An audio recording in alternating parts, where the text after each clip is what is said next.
Okay, here we are. Everybody, welcome. Let's see. Ada's here, guys.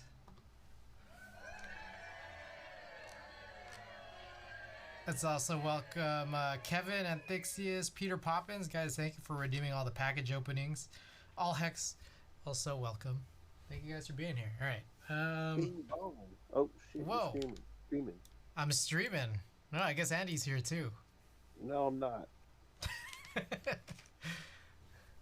All right. Well, welcome everybody. What are you up to, Andy? Is he gone already?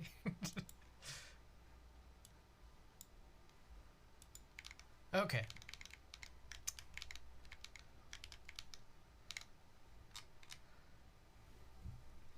Let's see. All right.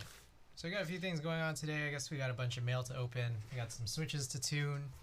Also, I want to test playing vinyl on stream. I think we got a really good suggestion last week. I think it was from La Bop, right? Let's find out. Who was that suggestion from? New redeem to play a vinyl. This was from last week. I don't know how to set this up. Like, I don't know what the system should be for redeeming a vinyl play. So if anyone wants to make suggestions on how a point system should work for playing vinyl, let me know, and I will record them in my head. And you know, there's no telling what kinds of crazy ideas you guys are come up with that will make any sense in the confines of me broadcasting on my streams here. So what I think it should possibly be is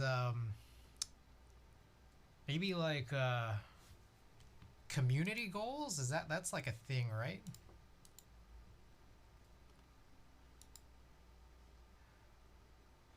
Let me check this out. Community challenges. Create a community challenge.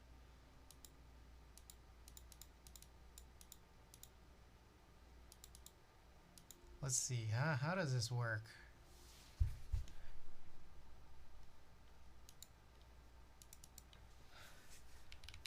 I feel like there's got to be like I got to come up with some kind of integration for this, and I don't fully know how.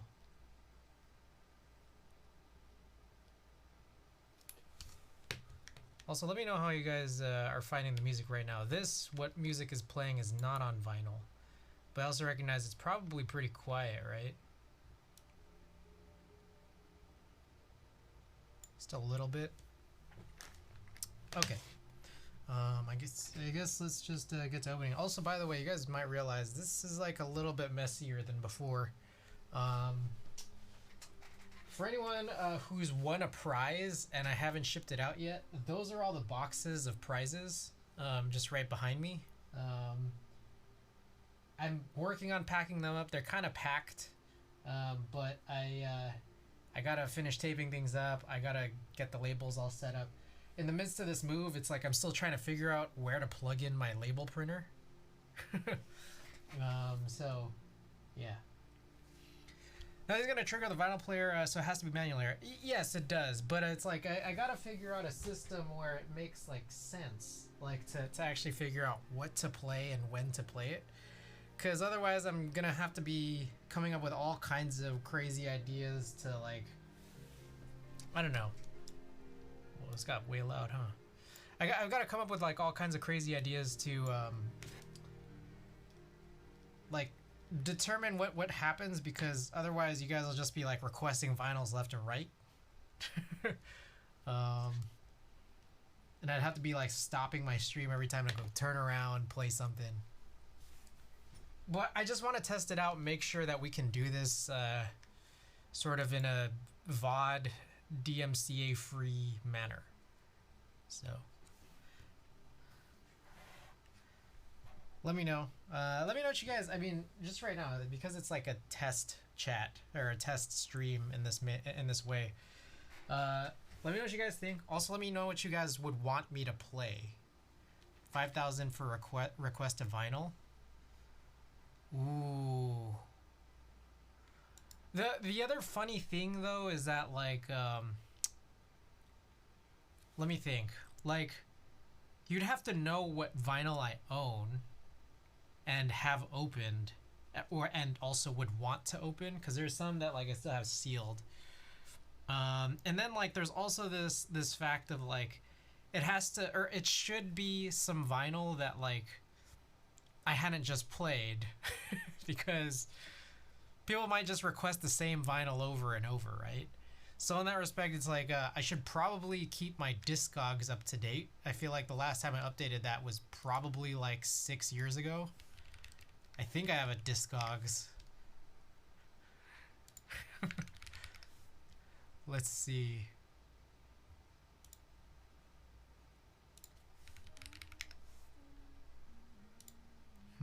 Give me 1 second while I try to find out.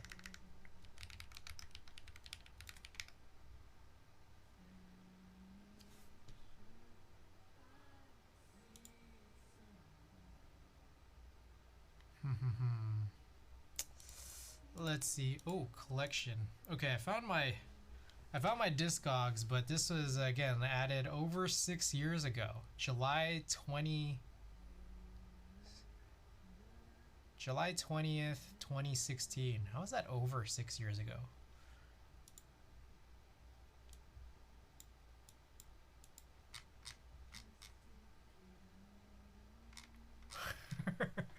Okay, I'm definitely gonna have to keep this up to date. But let's see if is this public? It is. All right. This is my collection as of like 5.5 years ago. So if you want to choose this from this very incomplete list, feel free. I'll take some time to try to look through it. Okay. So I guess it's mail time. We have 7 packages. I'll open them in the order of what I think is I don't know, sort of a rising excitement, I suppose.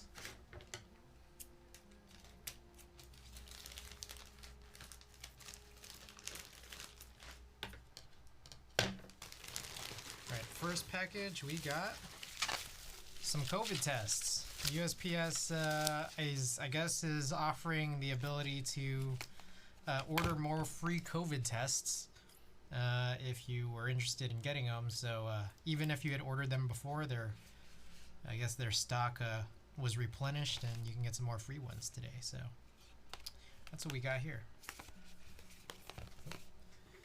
Okay, that's the first package.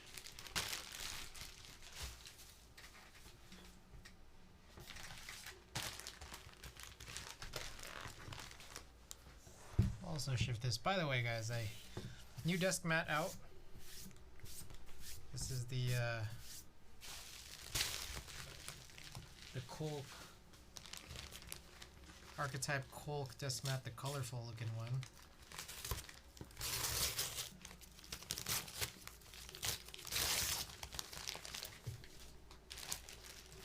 Ooh, this one's for Ada. I meant to buy this. Got some silicone dish brushes. They're at the sink. You want some brushes, but they're made of silicone. She has some cups that are like too small. Like you can't even put your hand in them. That's how small these cups are. So need some brushes so I can do some dishes at Ada's place.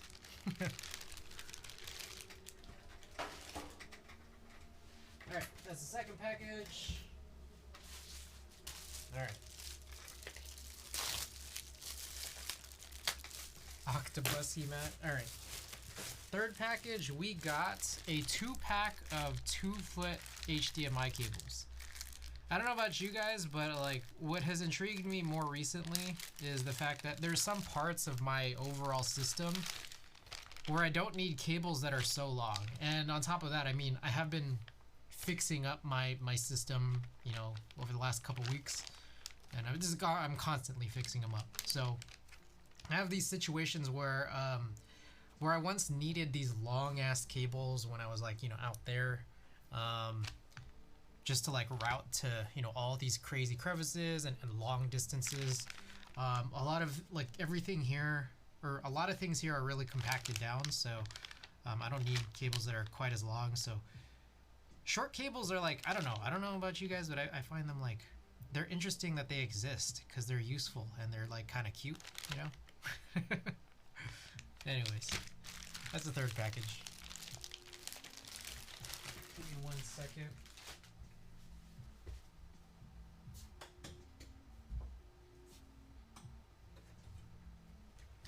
Also, I'm realizing I forgot to open these blinds. Have this be a little bit more interesting, so you can kind of see a little bit outside of my place.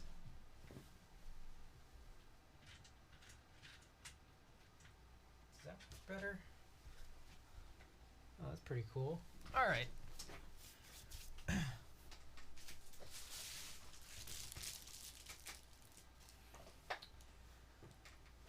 fourth package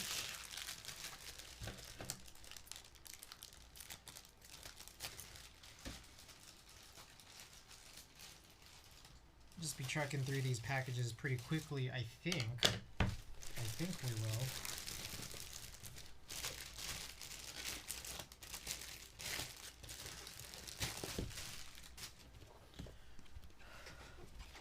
We got a refill on these Swiffer Dry. These Swiffer Dry refills. I was using a lot of these when I was reorganizing everything last week. Just because everything was dusty in my place. So I'm almost out, and this should help us get back to where we need to be. Alright. Okay, I think that's enough of these like really, really stupid packages. I think they'll progressively get less stupid as we move on. Okay. Next up here. This one's pretty cool. It's not keyboard related, but I don't know. I feel like something I just needed. All right. Let me explain here as I open this up.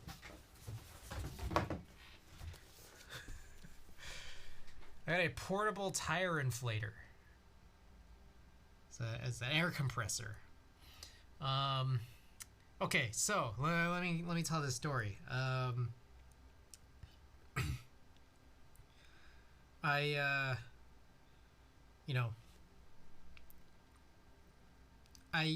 driving, right, and I'm realizing, you know, like I boot up my car one day and I'm realizing, oh shoot, like it's giving me an alert that like one of the tires is not as inflated as the other, right? As the others, right? It's important to note, I've never learned how to inflate my tires. It's just I've never known how. But it's just, this is what it is. It's always been fine. Someone has never, or like someone's always done it for me, or it's just I've never had to. I don't know what to say really. What I found out is that like, okay, so I'm trying, like I'm looking at it, I'm like, okay, I guess this might be time. It's not even like deflated that much.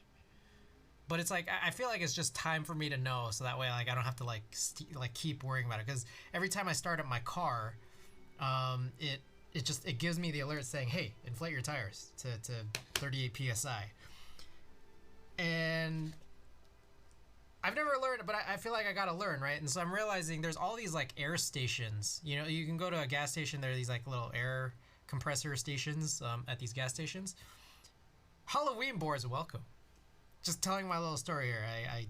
I have a tire that's not inflated to the optimal level, and I've never learned how to inflate a tire before. So I go to a gas station, and I find the air station. It says out of order. I'm just like, okay, it's not a big deal. Whatever, that's fine. I drive out. I go to another gas station like on another day, out of order, and I'm just like, what the fuck? You're gonna proud of me about, ooh, Halloween. Oh, it calls for, hey, you know, I think that calls for a little celebration.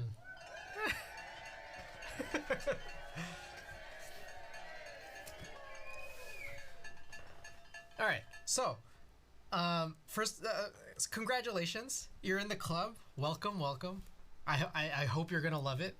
What I think is like, I'm guessing it's an HHKB Pro, like an actual HHKB, not like an HHKB layout MX board. But the fun thing about the HHKB is that it's obviously my favorite layout, but it's also super light because it's like, you know, it's a stock board. It's not anything custom. It's really light, so it's something you just always take with you. So it's just as a cool thing. Okay, so it hits me like this tire thing has just been going on for like a month. Like every time I'll try to peek around for an air station, which hasn't been very frequently, granted, but I noticed that they're always out of order. So it hit me like Sunday morning that this might be a pattern. So I like Google it, like why like air compressors at gas stations always out of order, and lo and behold, it's a thing.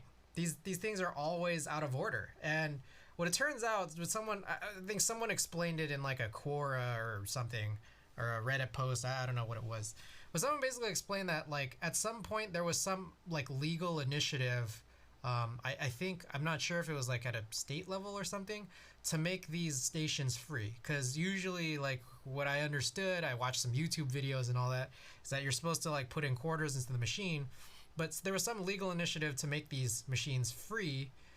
And then what happened was, once they made them free, gas stations stopped having any desire to maintain them. So if they broke down, it's like, why fix this? Like, we're not making any money off of this. So they just keep them out of order. And then that kind of reminded me of that whole McDonald's thing about how the McDonald's ice cream machines are broken. I was just thinking about that recently because I remember watching like an hour-long video about that, like, you know, several months ago. But anyways, Andy, welcome. I went online. I was looking up some air compressors, and you know, there seemed to be a bunch in these $25 range. But I went for this one that was like $50 because this one didn't require you to stay plugged into your cigarette lighter jack in your car, requiring you to start up your car. So this one I think is like a cordless, I guess chargeable. Yeah, it's a chargeable battery. So anyways, that's my dumbass story. Thanks for listening. Okay. Alrighty. Next up here, let's open up this guy. This is package number 6 now, I think. 1, 2, 3. How many packages did I have? 1, 2, 3, 4, 5. Okay, this is 6. We got something from Prevail. A lot of cool stuff from Prevail here. Alright. We've re-upped some 63.5 Sprit Extreme 3 springs, as well as some 68s as well. Just because when you buy one pack, it's like 100 to 110 or so. And that's like enough for like 160%. But 2 will get you closer to like 360%. So you know. Yeah, I've been on the Space 65 round 3 group by Chris Wynn FGC. Welcome. I'm unlikely to. I'm mostly an HHKB layout guy, so I think I'll be passing on this one. But any reason you ask? Is there anything particularly interesting about it? One, you know, in any good or bad ways? Let me know. Let's see. We got more springs, guys. Same deal here. We got more of these Prevail Prolong 68 gram springs, and then as well as their 3-stage springs that are in 63 and 68 grams as well. But meanwhile, to hold us over to the free shipping, I was waiting for this to order all these things, but we ended up getting this 70 pack of Oil King switches. So let's check this out. Let's see if there's anything really particularly interesting about these Oil Kings. What I understand, I believe, is that the top is nylon and the bottom is like ink, which worries me a little bit. I'm not gonna lie, it worries me a little bit because aren't like ink bottoms like notorious for just like kind of getting messed up? Maybe I should have ordered more than 70, huh? But they are like super smooth out the box. These are like kind of reminiscent of those Gateron CJ switches. I don't know what it is, but like it just seems like there are some switches that kind of like they'll arrive in hand and I'm realizing, geez, these are like really smooth. It's crazy. And CJs and now these are crazy, I gotta say. Okay, that is the 6th package. We have one more package left. Oil Kings are now known for being smooth, but you know that's kind of weird, right? Like, why? How is it? I don't know. Okay, maybe I'm crazy, but like, how is it that? Like, I don't know. I'm finding this to be so much smoother than like regular inks. I don't know. Is it? The nylon top wouldn't result in it being smooth, right? Like, the nylon top just kind of affects like the way it sounds, right? Not necessarily its smoothness. I don't know. You guys tell me if you guys know. Okay, one more left. This one's gonna be really interesting.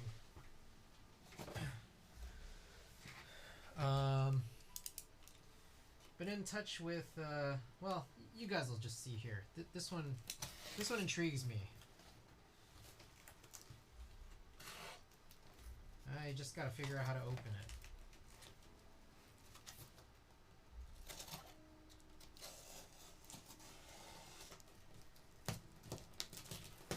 Aha, okay.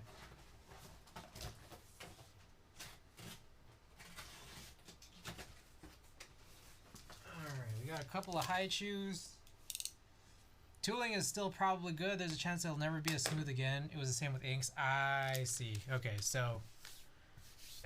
And that's interesting, right? It is like when they first, you know, sort of put the actual equipment together, it's probably like when it's at its best.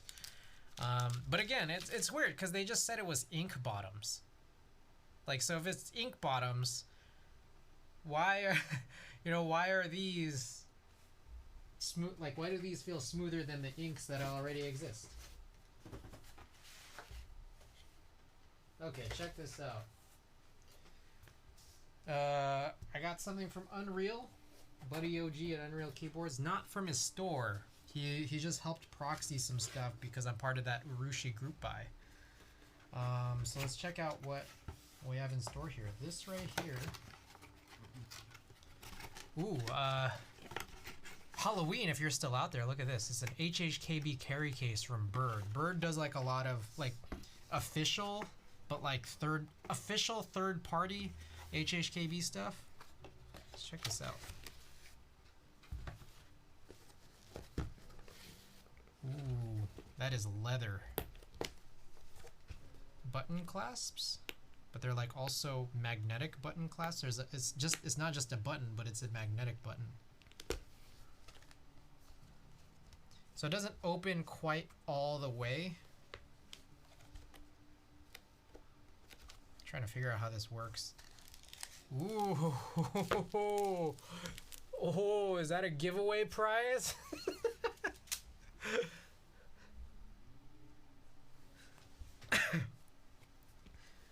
Zero. Got the hydrate. I know that wasn't cheap, especially if it was imported. Yes, this is not the cheapest.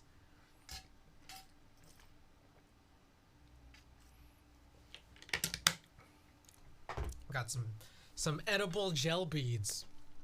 They may say do not eat on them, but you know, I beg to differ. Okay, so there's that. This opens up like that. How does this work? Is there anything more to this?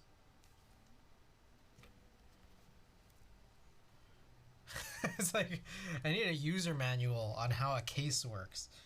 All right.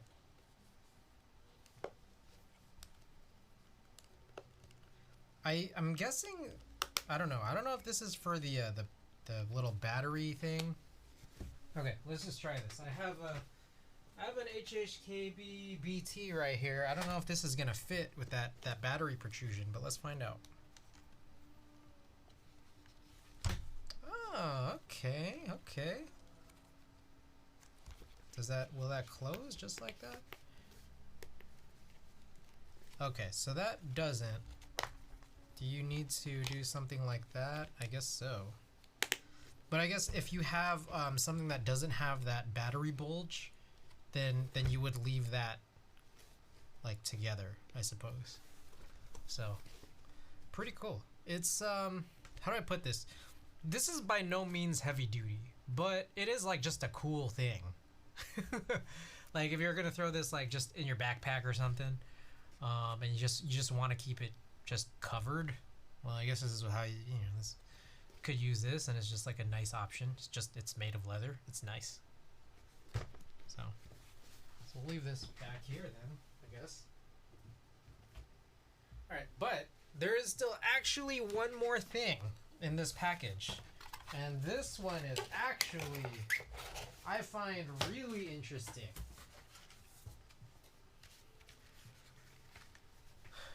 This is a Bird keyboard bridge. Anybody heard of a keyboard bridge before? Okay, so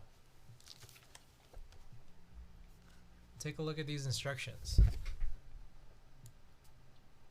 What you do is you place the bridge on top of your laptop keyboard, because there's like enough, it clears some space so that you can put this on top of it, and then you can put a keyboard on top of it. I want to try it out. However, I gotta say I'm a little bit worried. I'm gonna try not to dox myself, because I think my name is listed here on this work machine.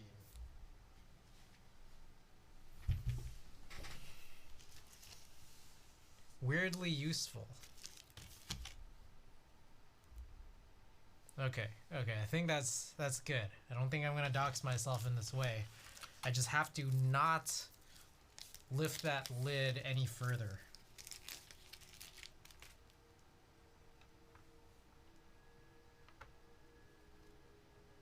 Oh, what's cool here? Okay, that's like actually pretty cool. Okay. The screen went off. So now I can like probably do that. I just can't press anything. I'm still probably gonna err on the safe side here. Okay. So I put this here, but what's cool is that there appears to be these like bump-ons. These bump-ons on the rim. It's pretty cool. And it's just, again, like I said, it's like lifted up a little bit. So if we go back here and grab our HHKB out of our leather carry case, just place that right on top, and then I guess, well, hoping that nothing shows up there, but only for whatever MacBook that is. Yeah, I think it's like you'd have to be it would be useful not only for this MacBook, but for any machine that seems to have this shape of a keyboard on it. Like probably that level of travel on the keys, this layout of keys, so something that vaguely resembles a 60%, something where like the lip of the machine supports it. And I don't know, it may only be for MacBooks, but I would venture to guess there's probably like a handful of other, you know, laptop keyboards this would work for. But what's also cool is that, like, well, just because it says it's for the HHKB doesn't mean that I'm guessing you probably can't use it for other keyboards. So look at this. Pretty cool, right? Doesn't just have to be the HHKB, just something that has bump-ons that fit right here. MacBook would die if I placed the F1 on it. Yeah, and that's the other thing too. I'm also guessing you should probably only put 60% on this. I don't know. Depending on how big your layout goes, you might have bump-ons out here, and so you're just probably going to be rubbing your metal cases on this plastic. So got a few other boards that are going to be heavier than the F1. I'm sure it's fine. So this is cool. It's interesting. I've always thought that something like this should exist, but then like I've never cared to really like follow up. But it looks like someone actually finally made it, and now it does exist. So it's cool. Very well done. Okay, I can safely close that now, not having doxed myself. But yeah, there you go, guys. Those are the packages.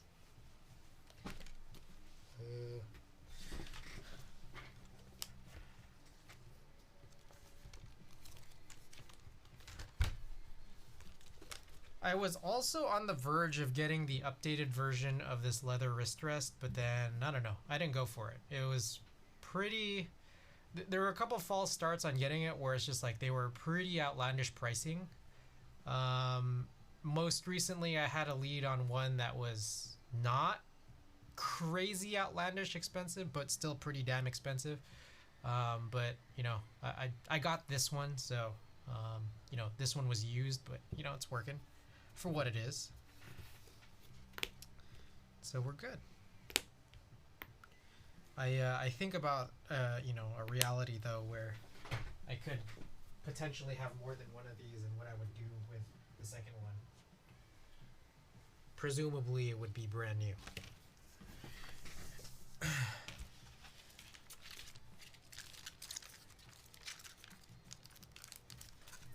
Let's see. I got a few other boards that are going to be heavier than the F1. Ooh. Oxalis 80. Ooh. U80. Oh, look at this. This is like some crazy plastic that is clinging to itself.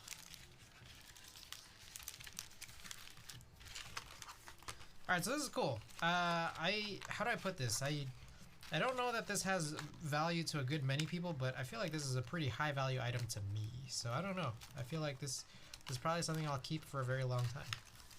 So cool. Alright, those are the packages, guys. Alright. So, like I mentioned, dude here is selling for 1,600. Ooh. Let's see. I want to see this Oxalis 80. Today, guys, today we're doing just a little bit of chores. I know that we said the next build is going to be our Oxara with Hyperglide Browns, but I did not finish the switches since last time around, but you know, here we are today, and we'll try to finish them today. Ooh, the Oxalis looks pretty crazy. Would love clingy plastic. At least something would want me. Aww. Okay. Meanwhile, again, if anyone wants to choose from a very limited list of vinyl for me to play, feel free to punch this in. Let me see. I want to figure out. But in the meantime, hold up. I want to figure out if we can create some new reward. Add new custom reward. Required to enter text. Play vinyl. Yeah, let's just call it like 3,000.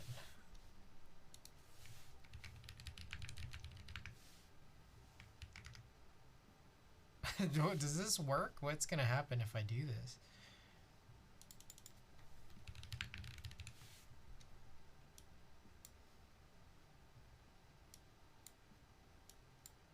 And how do I rearrange the order? Okay, well, it's not a question. Riff Raff, neon icon. Okay.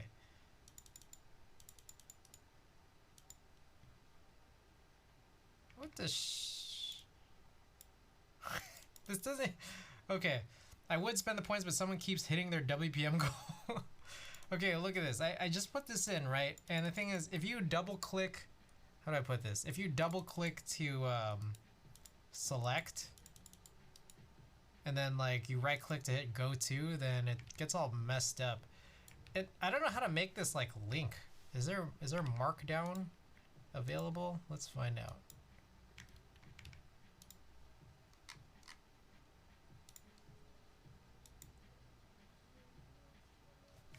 Does this work?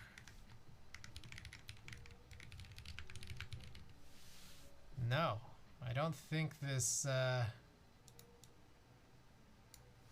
don't think this works. How do you... I don't know what to say. I don't think I can make this any easier to choose from the vinyl I have.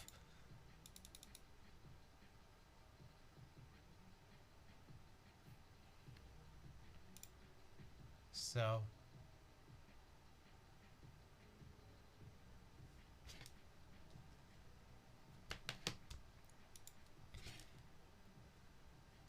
okay, I will look for a neon icon. I presume I believe I still have it. Let's go and find it. So okay, here's another thing that I just wanted to mention.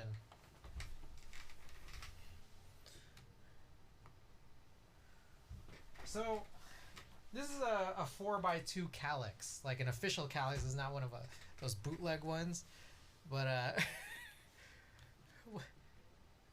R.I. pepperonis. Okay.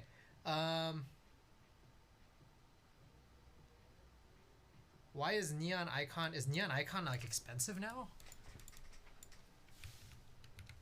Like money wise, or do you mean points wise?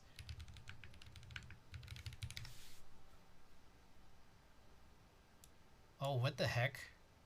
$400 used on Amazon? I did not anticipate that. I'm guessing it's out of print, and some Amazon seller is crazy. Okay, let me again mention, or what I was trying to mention here was, I got this 4x2 calyx. It's an official one, and I've seen calyx designs where they'll have like drawers on the bottom, and then the top is open.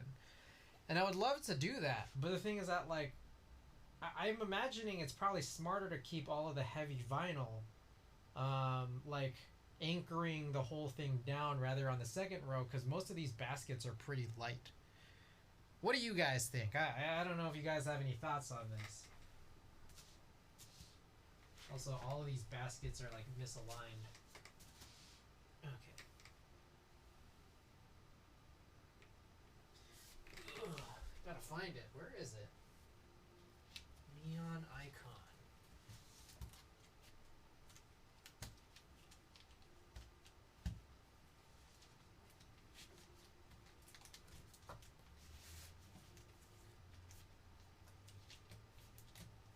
I really gotta like put all this stuff in alphabetical order.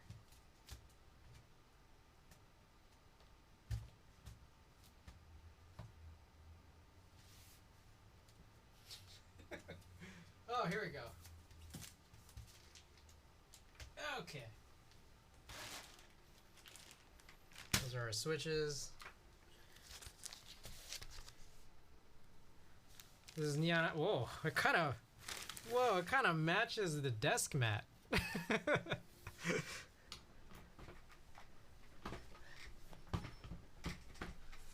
It's not sealed. It's not sealed. This is aftermarket sleeve here.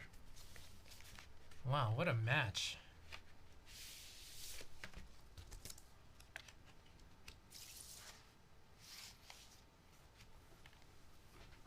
Alright, let's try this out. I'm curious to see how this will work. Again, I'm trying to make sure I could do this in a way that it wouldn't appear in the VOD.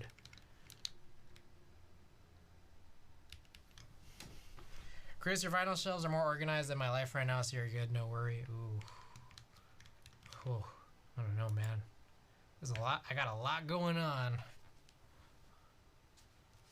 Okay, so I turned off the current music playing. Let's see how well this works.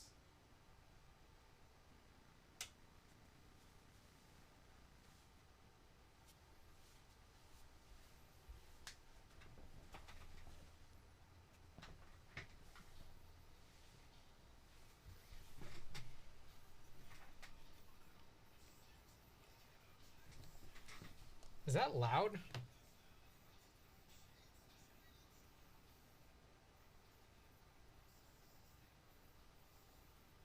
Give me a second while I figure out.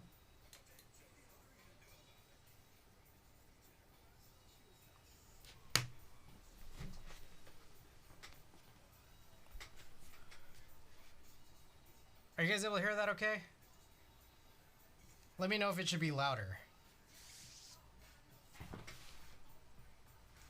It seems to, I don't know if it's just me, but it seems to only be playing on one side. Is the balance off?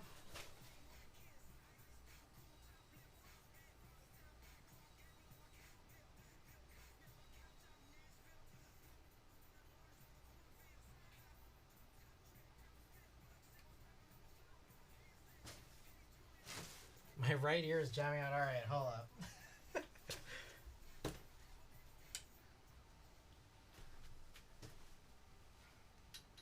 Let me see. Give me 1 second. We'll figure this out.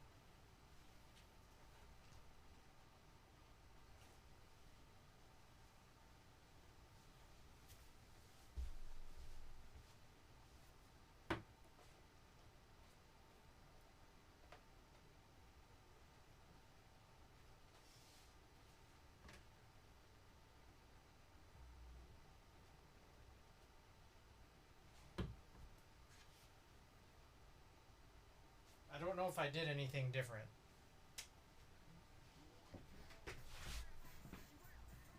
Is that better? I think I can hear it on both sides now.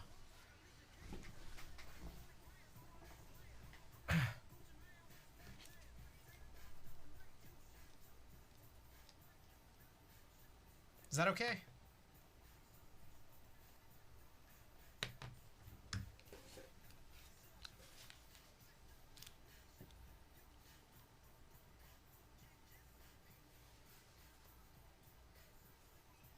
I think it sounds okay, right?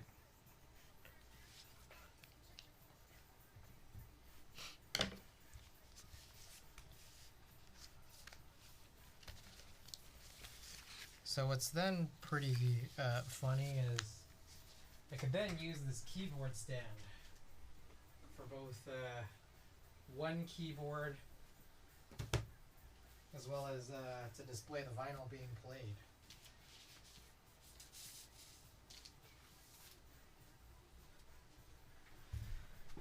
Want to see the Zaniard Artisan? I do. Send it over. All right.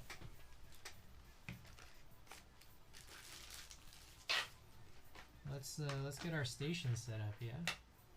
So we talked about this before, but I don't actually have a station for this because we're gonna do these one by one. Ooh. Wait, this wait, the one on the top left? Like Zaniard made this? That was crazy. Nork? Nork? What is Nork? Is that the name of it?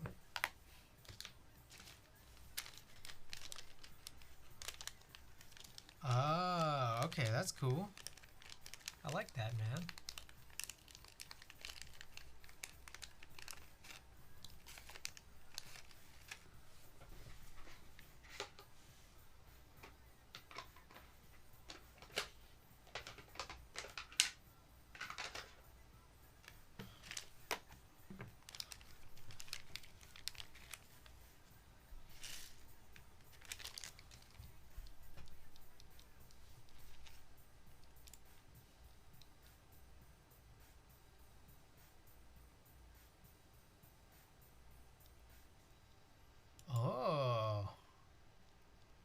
That's pretty cool.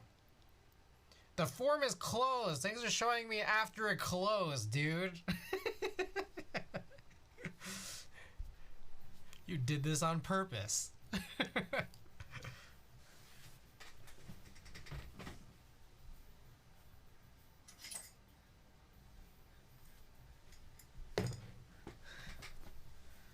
Alright, I believe... Okay.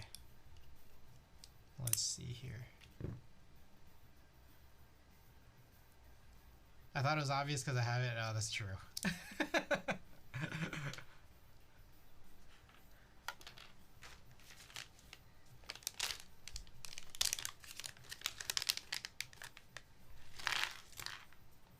Okay, so here's the situation with these guys. I feel like there's a story here in terms of what you guys might be seeing in front of us.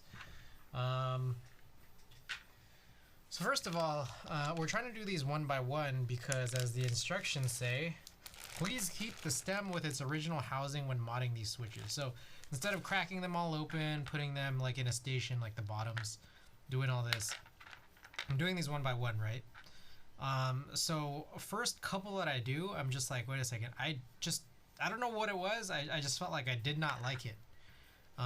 So what I was doing was I was doing my normal lube pattern where like I would lube the bottoms, avoid like the bottom rails, avoid the leaves, put a film down, lube the spring, what else? Lube the stem, but just the rails and not the legs.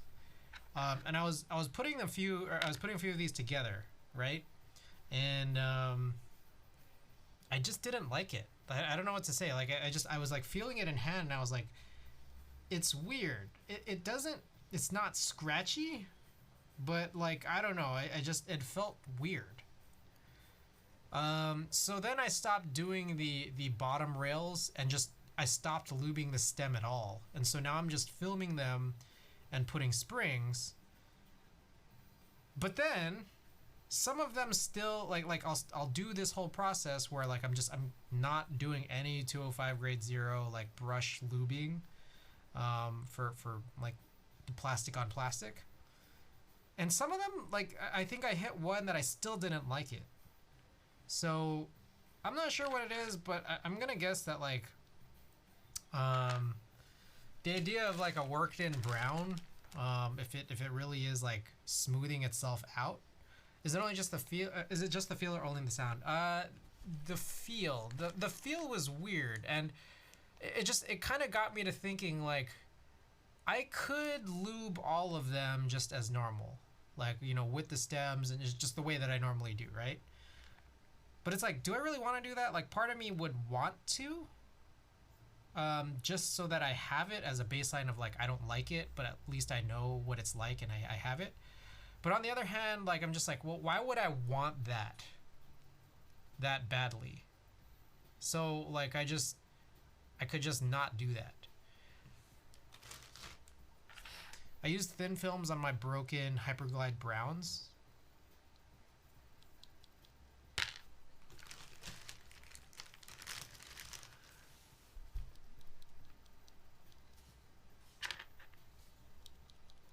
I don't know. I feel like, okay, so here's my thing. I honestly kind of want to proceed like this, where it's like I'm not doing any brush stem work. Just the spring and just the film. And it's a Deskies film, just like, again, as normal. I kind of want to proceed with this. The reason why I say that is because there's nothing stopping me from trying to sort of do like other different variants for any of the other brown light tactile variants that I already possess. Ah, okay. That's helpful to know. Okay, I'll keep that in mind. I've already done 2, 4, 6, 7 of these. Dark mode, welcome. Glad to have you back. I spent more time tuning browns than I care to admit. Okay, so I'll do that. Do you think I should crack these open, or maybe I should just only crack the ones open that seem to have leaf ping issues?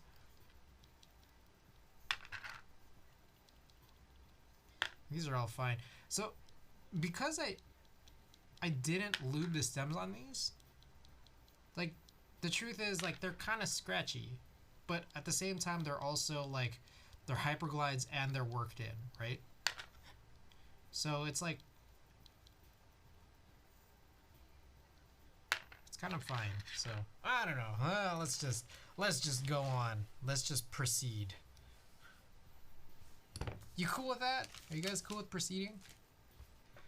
What I particularly like about this approach of not lubing the stems is that I'm guessing it's just going to be faster. Also, I've been putting in these 65 gram Duroc springs, and they are not harvested from, you know, my dumb springs, but actually like sold by Duroc 65 gram gold springs. Okay.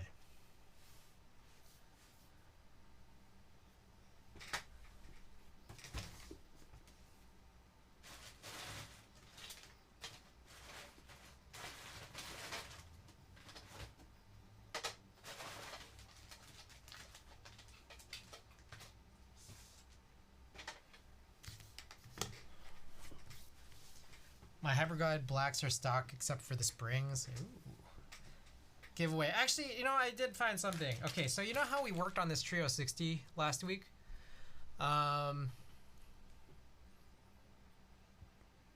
This had the U4T switches, right? And I realized I didn't give away something that I meant to give away. But I guess it makes more sense now because this is like a bullshit stream that I give away the bullshit prize that's associated with this one. But in here are not the U4T extras that didn't get used just in the pile of switches to use, but these are U4T extras that are fucked up. These are super messed up. I think there are all kinds of leaf issues on these, so they basically feel linear. So are you guys cool with this being the giveaway? Some garbage switches? Because that's what we'll be giving away today.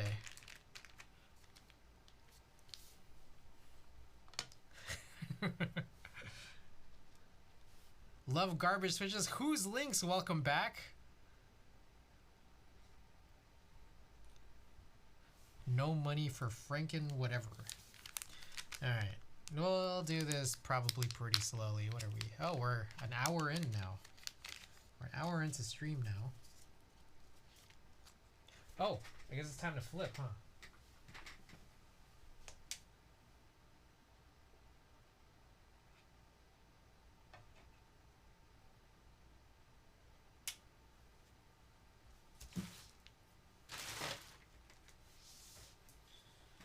All right, got a little microfiber cloth. All right, these are the ones that I felt like were kind of bad. I have a switch question. I haven't built one before. Do you lube your clicky switches? I do not. To be fair, I haven't done a whole lot of clicky builds, but I have. What I would say is lubing will either reduce or completely zero out the effects of a click, depending on how the click mechanism is and depending on how much you lube it. It can reduce it or completely zero it out. And my perspective is that, like, if my intent was to build a clicky, you know, like put together a clicky build, I didn't want it reduced. So I'll tend to not lube it. Now I think that there is some of that, like, theoretical conceptual value of just, like, you know, you can lube it if you want. Again, this is an important perspective to have, is like, just you're not gonna go to jail. No one's gonna send you to jail for lubing clicky switches. And it's a good, like, experiment. But I think that it's gonna be like a bit challenging to reverse if you decide you hate it. And again, like, I don't think it's not something that I have angled towards doing. I think that if there's ever any time down the line that I happen to have some extra clicky switches and nothing to do and, like, some extra build to have, then I'd consider it. just again to have it. It's the same thing with this whole situation of like you know, working with these brown switches and then like seeing if like I really want to do something that feels more complete but like physically feels not as good. So I got like 5 batches of browns, 2 of which are dog shit. And they have bad batches. I lube one clicky switch, see how it is. Yeah, I've done that. Like, for example, I've done that with the box navy, and I was like, I don't like it as much. I don't want to proceed with this.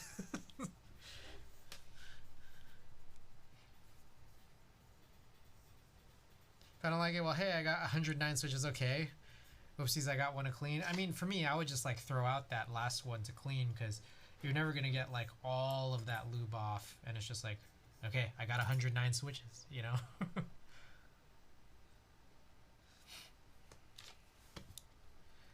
I got some clears broken in, 500,000 presses. Got really lucky with how they sound / feel after lubing. Yeah, I mean, that's another thing too, is just that like,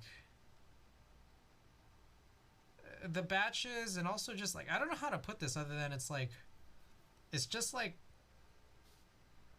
the physical luck. Like, I'll just say that, like, even within the same batch, it's not like every single switch is exactly the same, because if they were exactly the same switch, you would only have one switch. You know?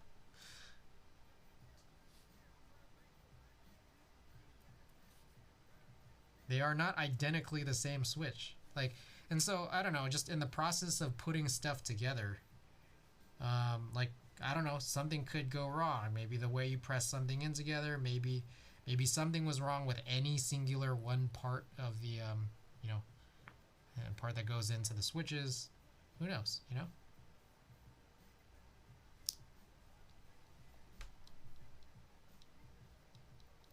Ooh, this is the song with,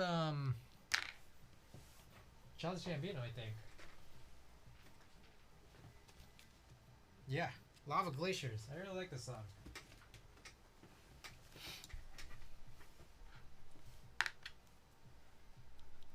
Here's another thing. I have 90 of these because when I was really, really interested in buying these, they didn't have a 70 count. But that's probably a good thing because I think I'm still going to want to, cherry pick the best 70-ish or so.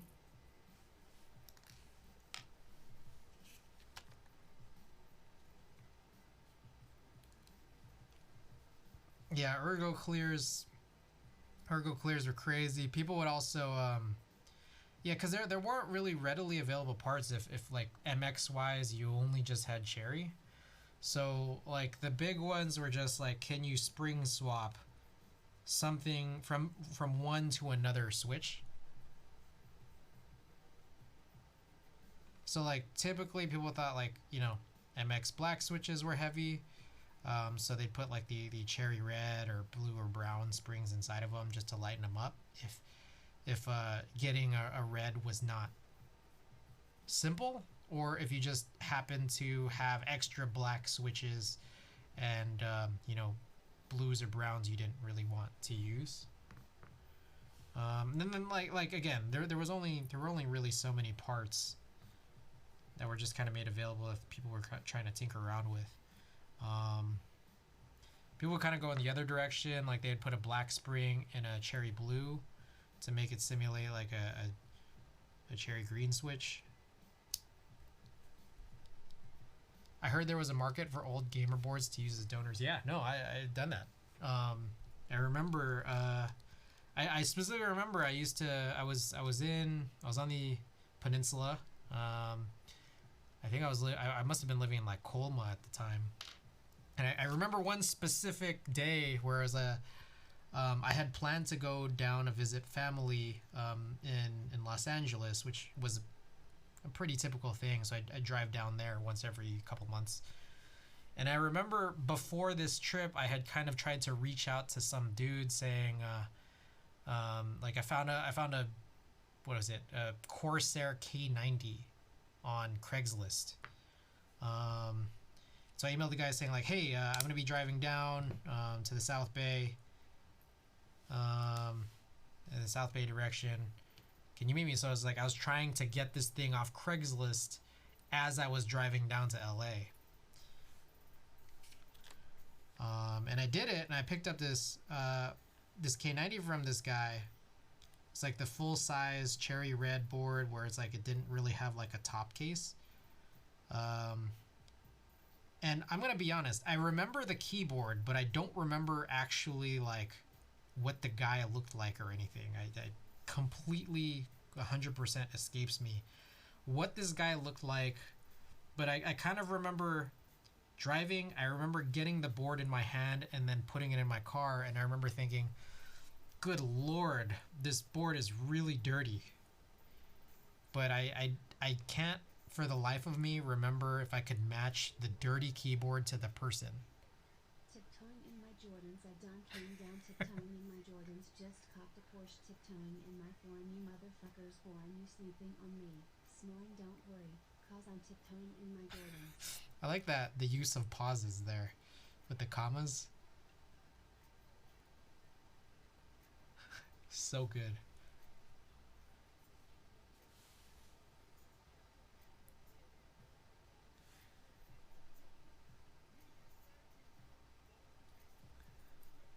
I remember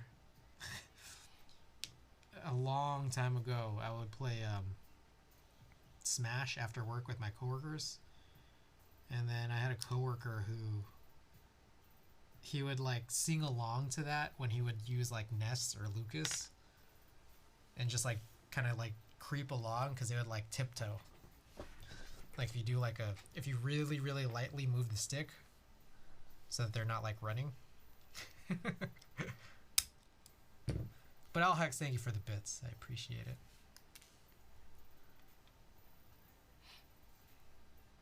Oh.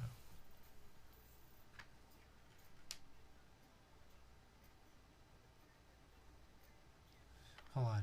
I'm doing this pretty mindlessly, so I'm now concerned I don't have films in all of them, but I think I do.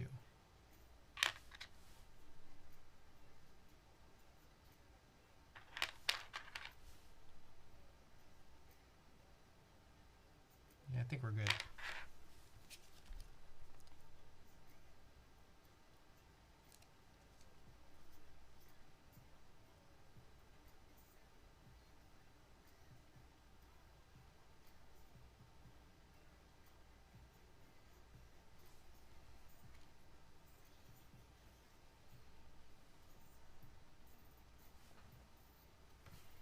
All right, there's still a lot of music left on this side of the disc.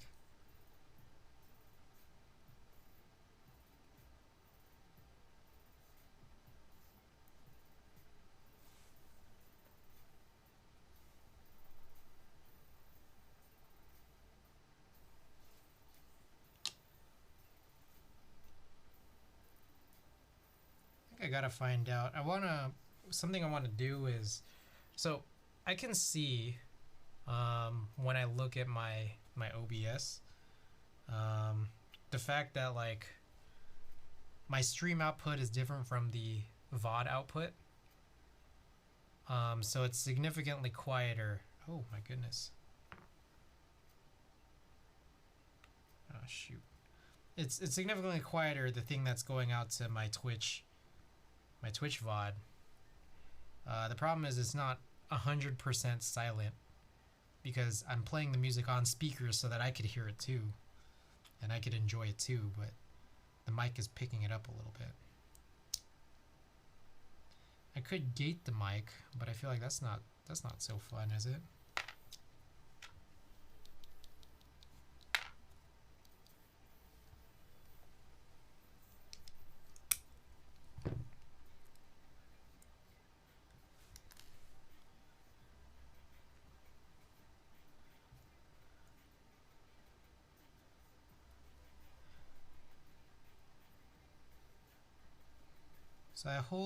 So I hold the spring in my fingers. When I brush lube all my springs. I forgot to put film in this, didn't I? And I feel like it's good because I have like the dexterity for it to not like squeeze it to the point of like destroying it to oblivion. But at the same time, this also kind of means I'm getting like a little bit of oil all over my fingers. So then like I'll need to like kind of wipe down as I like touch other things.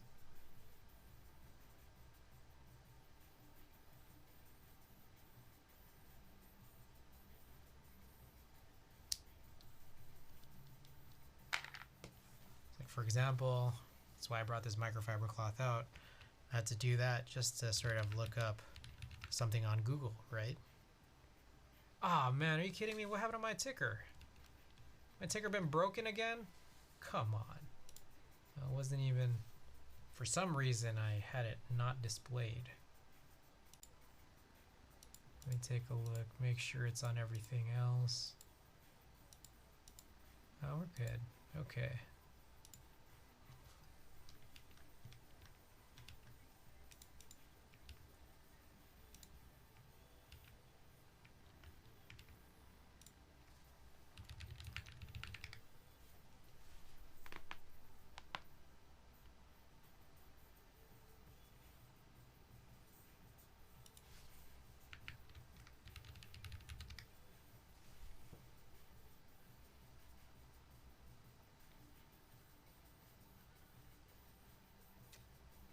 Oh, interesting.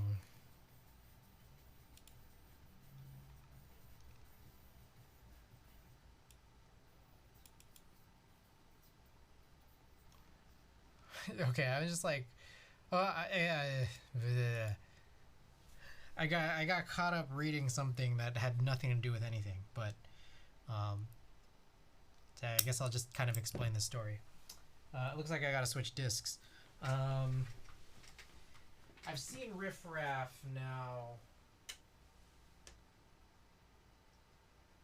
I've seen him at least once. I'm trying to recall if I've seen him more than once. I think I've seen him more than once.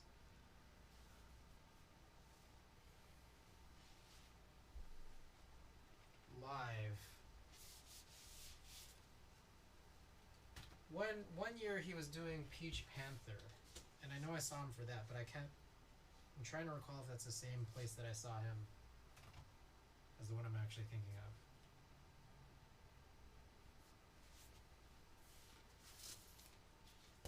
I never know how to safely like hold and manage vinyl. I try.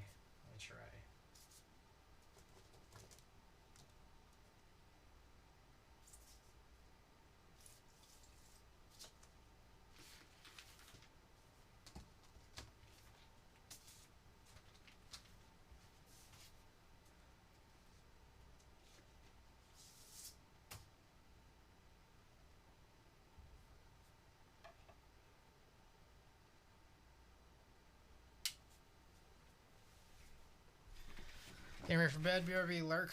Hey, thanks for lurking, my dude, just as it says there.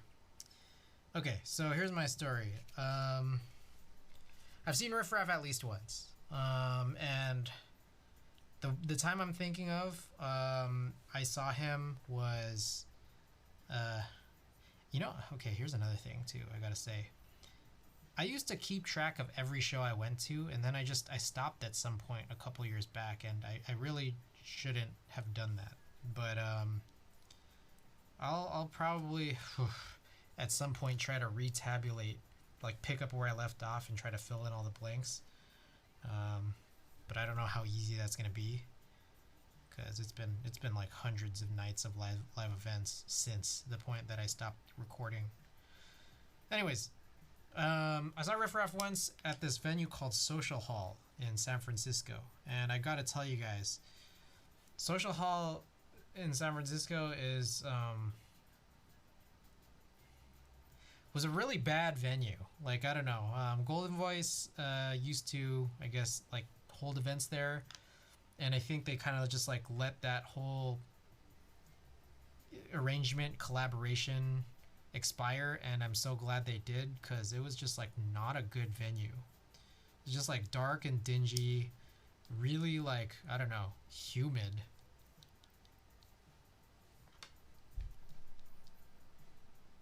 I don't know why I threw that there.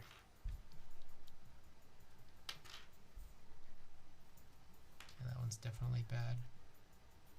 These two aren't as bad. That one's pretty bad. I don't know why I have these here, but we'll cherry pick them anyway. So, it was at this really, really awful. Oh man, I feel bad saying that, but it was just like not a good venue.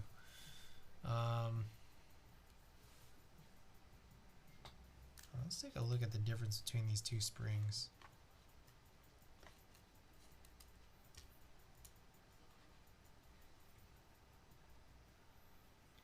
Did Cherry Brown change springs over the year or something?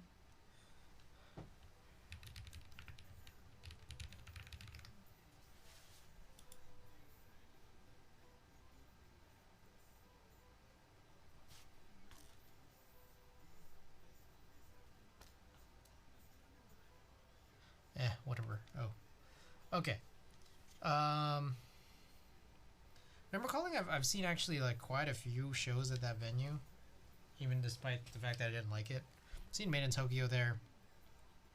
Who else have I seen? I saw Rich Brian back when he had his earlier version of his name. Ooh, I think I saw Lil Pump,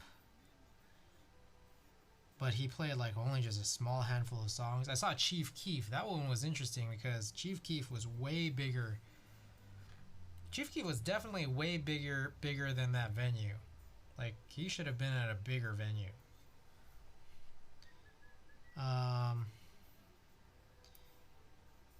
But the reason I even bring this up is I'm just reminded it because of Riff Raff.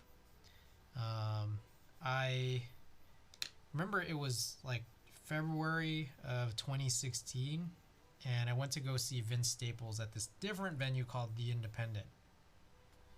And it was a sold out show, and I got my tickets off of like StubHub, and I tried to go in, and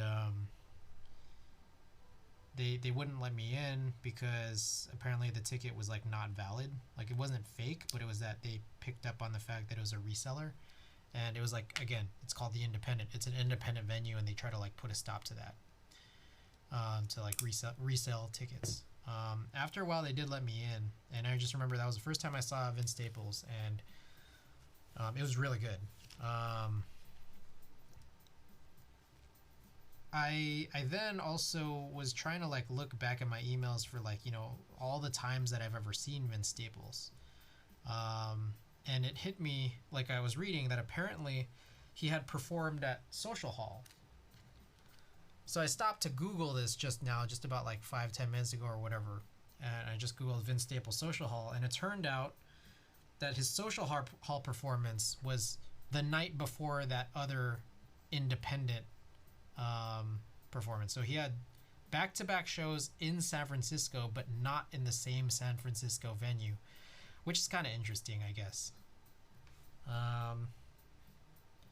Meanwhile, one of the ways that I found this out is just from Googling it, is some review of a guy who I think might have been disappointed in Vince Staples or in his performances. But I remember watching Vince Staples for the first time that night, and I thought he was really good. So like, I want to read this review later, see why he has such a bone to pick with Vince Staples. Now, for me, I've seen Vince Staples at least 7 times now, and the reason why I was even looking this up to begin with, or why this came up in conversation, mix of all the things that have come up in this conversation, is because I just saw him again on Friday night with Ada. We went to go watch Tyler, the Creator, at Oakland Arena, and Vince Staples was one of the openers. And that was like a really cool show. That was how do I put this? That was, I gotta say, one of the better show experiences that I think I've ever been to. And the reason I say that is because his stage planning, the tour planning for the stage was like really interesting. It was in an arena. I usually don't like arena tours, but if you can get, you know, floor tickets at an arena for a reasonable price, then I'll go and try to do it. But it's going to be a real big challenge to try to get up to where you want to be, because I like being pretty relatively close. Now Tyler had just performed the night earlier on Thursday night, and that was actually streamed to Twitch. I don't know if any of you guys saw that, but I didn't, because I was actually at a different show in Oakland that night too. I was watching Claro.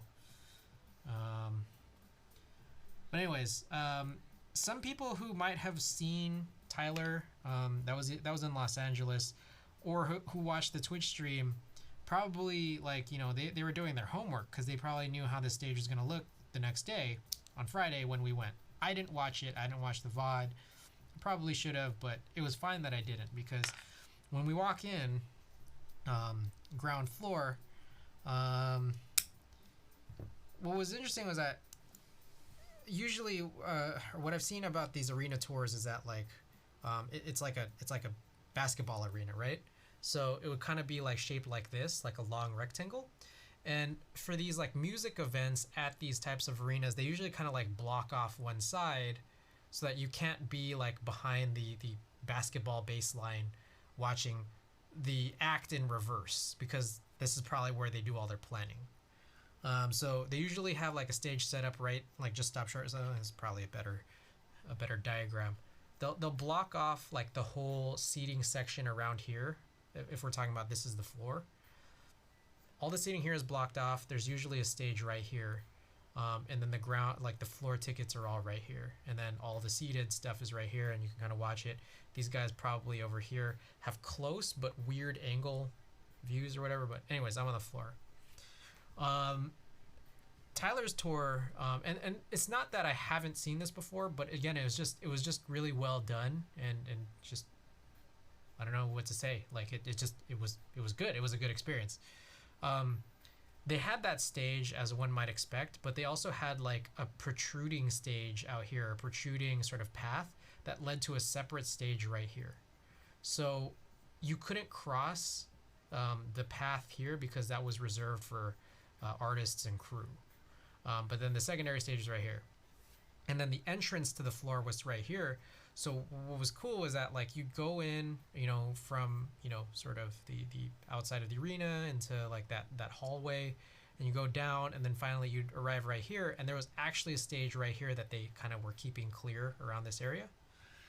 But as soon as you turn the corner, that's where you're allowed to stand before they, stop telling you that you can't stand there.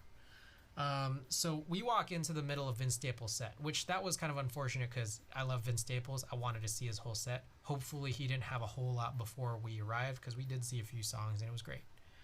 But we walk in and he's literally right there performing. So all we had to do was just walk to this corner, and then we had this nice diagonal angle of watching him. And he stayed at that stage the entire time.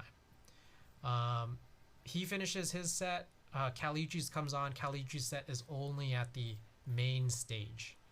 But then when Tyler comes out, he comes out right here. He performs a lot of his set right here before he has a whole act to get to this part here, because they actually moved, he hopped onto an actual literal boat, and they just moved this boat until he landed at this stage here.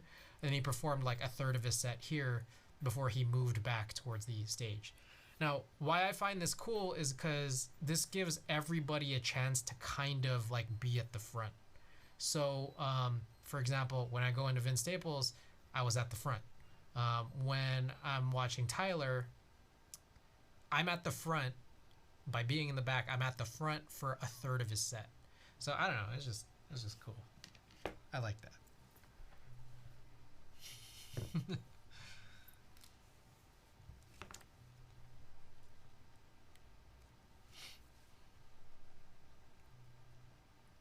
What's sad though is that couldn't get any Vince Staples merch, unfortunately.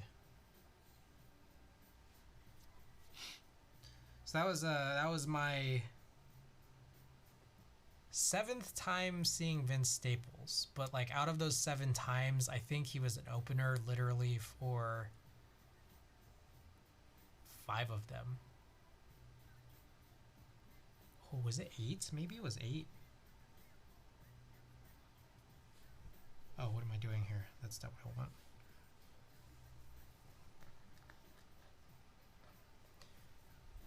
As I'm at the Independent, I've seen him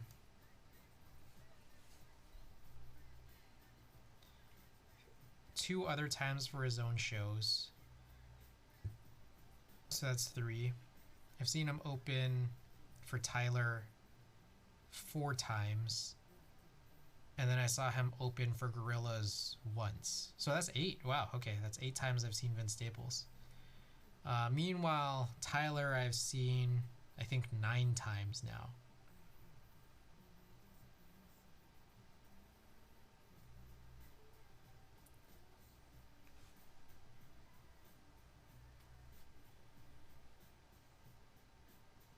I think I counted that up.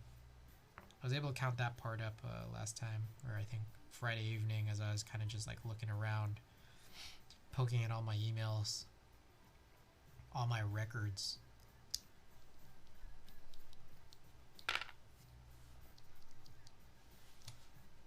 All right.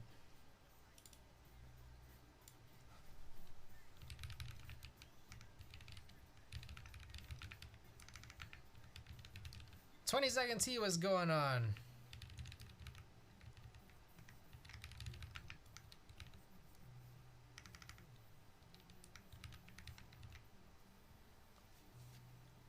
I am just updating this thing.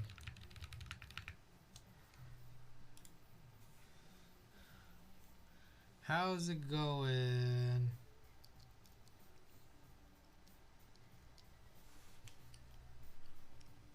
Oh, it's already 12:05. Wow.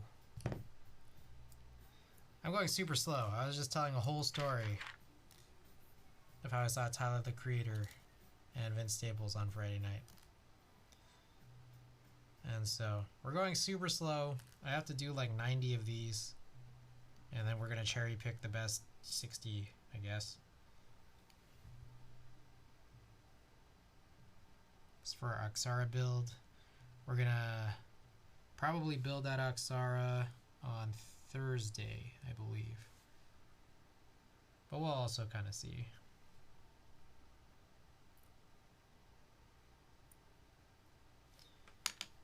I'm going to put it out there. I'm not 100% certain, but it might possibly be Wednesday. Just kind of depends on how things sort of open up. Just finished replacing the power supply of an Insignia TV and cleaning the inside of an old projector. Fun day today overall. That's cool.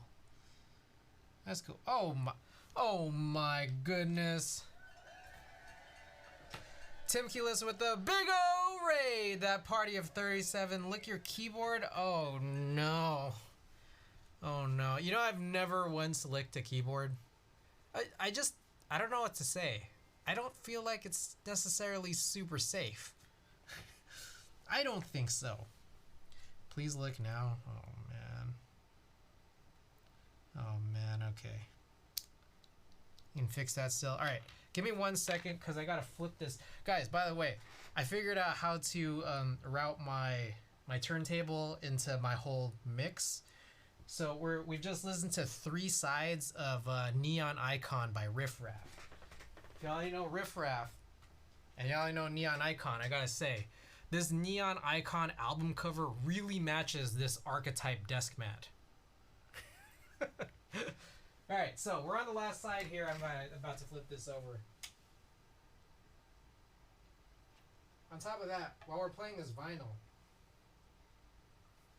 the other thing I'm trying to test in this chore stream is to kind of be sure that this will come in as like DMCA free in the Twitch VOD and the YouTube VOD. So, are you still in the living room? Other side of the room? No. That's another thing too. Last week we celebrated the what is now week-long and probably still going to be continuing move from my living room into my bedroom, which I've turned into my sort of streaming studio here. I now sleep in the living room. I basically just flip these things, but it's also pretty cool. Okay, I'm gonna lick this keyboard. You guys stick around if you guys really want me to see this keyboard, but we gotta do some stuff first. I gotta show you guys some interesting stuff here. Looks nice. Thank you. Thank you. Let's go. Let's go. All right. For those who haven't seen it, this is the full breadth of the room. Oh, what the really? Oh my goodness. Okay, hold on.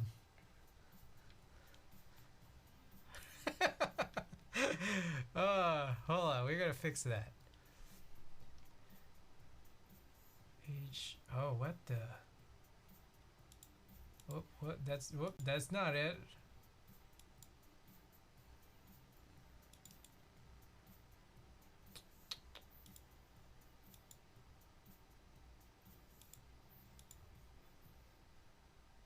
Oh, no, I know what to do. Oh, my bad.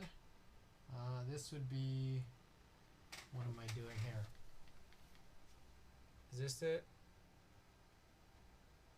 1 second. Did that do anything? It didn't seem to do anything.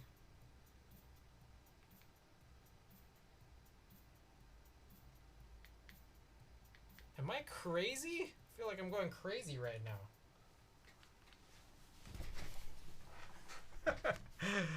I'm having trouble figuring out how to get this whole setup to work. I moved some stuff and then I moved some stuff again.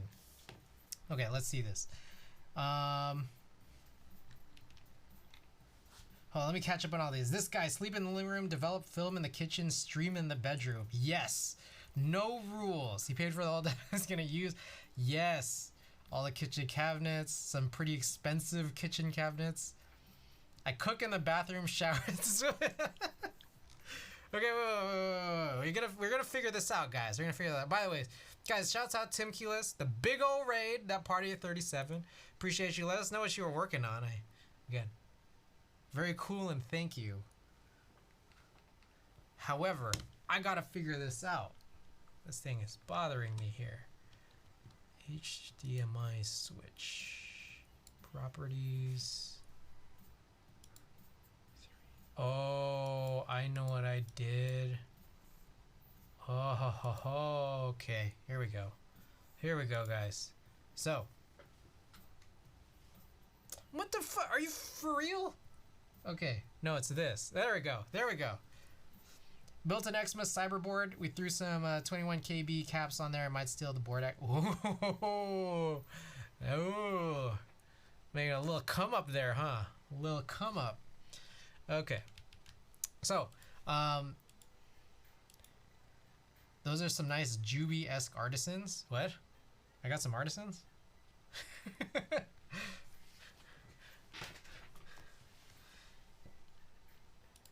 Okay, so this is the vertical 3D printer. This is not 3D printer. This is a copy stand. This is what I use to scan my photo film.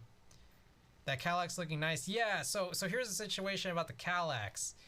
The vinyl, I'm trying to play, I'm like testing out, oh, the Releginables. Oh, yeah. Okay. I'm testing out what it's like to be playing vinyl on stream while again keeping it like sort of DMCA free in the VOD, right? I'm realizing now it's annoying to try to like search through all of these vinyl records when I haven't alphabetized them or anything. It took me a long while to find Neon Icon by Riff Raff in here when it was asked for. But I think I'm trying to put this like channel points redemption. So if you got a lot of points, you can go request a something for me to play. The list that I have that's attached to the channel points reward is not an exhaustive list of all of my vinyl records. I haven't updated my Discogs in like 6 years apparently. So I'll need to update that. But I'm realizing not only is it annoying to look through all this because it's not alphabetized, it's also annoying to look through this because it's like at the bottom and not at the top. But I think they need to be anchoring down this Kallax, I think. All these baskets here, I think they would look better down here, but they're all like relatively light or empty. Anyways, this is the side that you're seeing right now. The other side I can show what I took last time around, although this was as of last week right here. because I recently got a new piece of gear literally last night. I got this rack cart, this rack mount cart. So I'm starting to try to fill this in, but I'm still waiting on like a power strip. I'm still waiting on another shelf because I want to move this amp up here. And then I'm debating on like a situation where I have some drawers. I think having some drawers would be useful here within this rack to put like stabilizers, just whatever little keyboard trinkets, whatever. But I don't know if I have enough space to throw in like my soldering iron because I don't think I have enough rack units. So that part is like a little bit disappointing, but I don't think I wanted to go in a little bit taller. What's inside the case? That is everyone's favorite anime booby girl. This is Nico Robin from One Piece. I've never seen One Piece. I just saw this at Japantown in San Francisco at that old arcade that shut down like during the pandemic, and they were selling it, so I didn't have to win it. All I did was just buy it.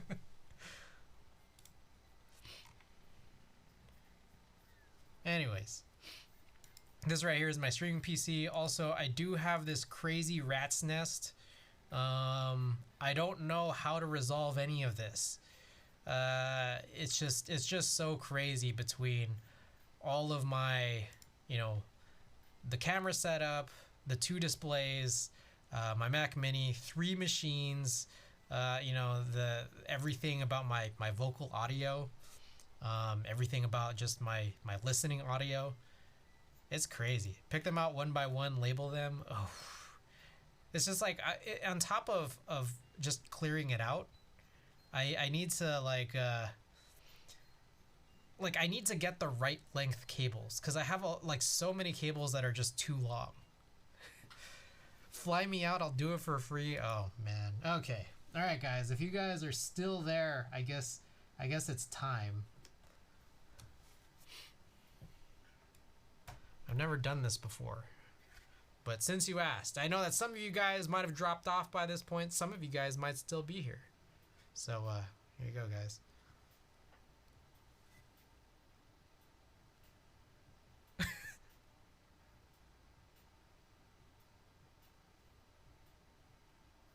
Okay.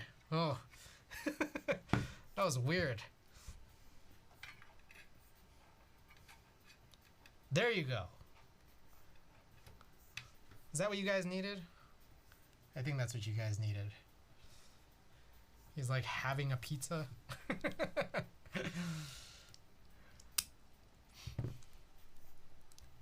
New profile pic for sure. Oh no. Oh no. All right, we are very, very slowly getting through these switches. I honestly don't think we're gonna finish tonight. I'm just going way too slow.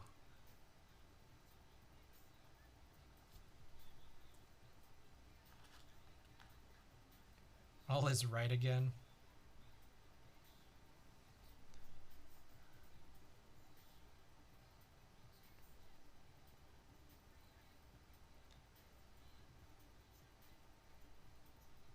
I don't know. I know that a lot of people are really into the whole keyboard licking culture, but part of me feels like it seems somewhat actually physically toxic. Something about it makes me feel that it is that way. But you guys are into it. I don't know. I'm just trying to fit in, you know?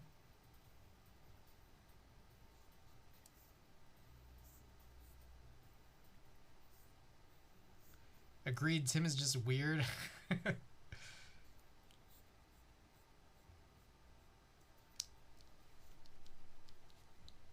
Okay.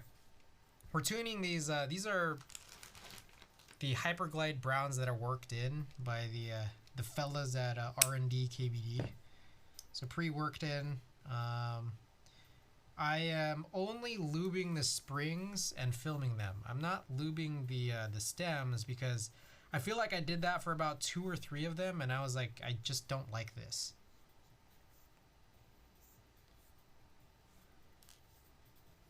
So Forgive me if you guys find that to be somewhat blasphemous. I really debated still just trying to tune it by, normally by lubing the stems as well. I'm just like, why would I put myself through that if I can already kind of tell that I might not like this, you know? So I feel like I will probably lube some future cherry brown stems, but just one of my other many variants. I do have some pre-tools from what might have been early 2010s. I have some Hyperglides that haven't been worked in, and then I also have some vintage, about 20-year-old cherry brown switches. I think just a little over 20 years old. So only as toxic as what you do with your boards, I guess. If you're clean, it should be fine. Ooh, I don't know. I don't think I clean very well. I don't think I do. For those just tuning in, we got a nice big ol' raid for our good friend Tim Keyless. So far today we have chatted mail day, tuning these switches, playing some vinyl, but it looks like we've finally finished side number 4 here of the vinyl. So until someone can redeem this again, we will go back to our regularly scheduled music here.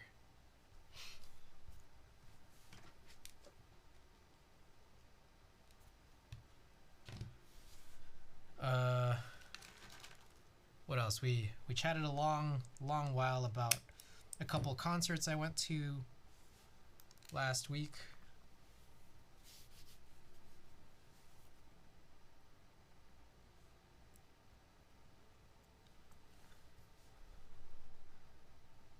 Again, I'm working through my sort of setup here, which I think will be very much. It will feel a lot more complete come maybe Wednesday or so. Tomorrow I'm getting in that shelf to sort of elevate the stereo amp, and then Wednesday I'm getting that rack mount power strip surge protector. Again, still trying to decide on the drawers that I might want. We'll see. I don't know yet. There's also like, okay, so let's also talk about this. I don't know if anyone else is into like rack mount gear, just in any capacity. But the thing about it is, I got this 12 unit rack, so I can only fit like 12 units worth of stuff. And I felt like this was the size I wanted, because I wanted to throw my Yamaha mixer on top. I don't use an interface, I use a mixer, and what's really cool is about this mixer is that like I'm able to sort of just like choose my ins and outs into this machine, and then also all of the dials are physical. But anyways, I got this 12 unit rack, and I've thrown on what I've thrown on so far, and again 12 is what I kind of ideally wanted, but I'm just kind of like, now I'm like, I want to fill the rack, but like I want to choose wisely as to how I fill it. I was thinking of grabbing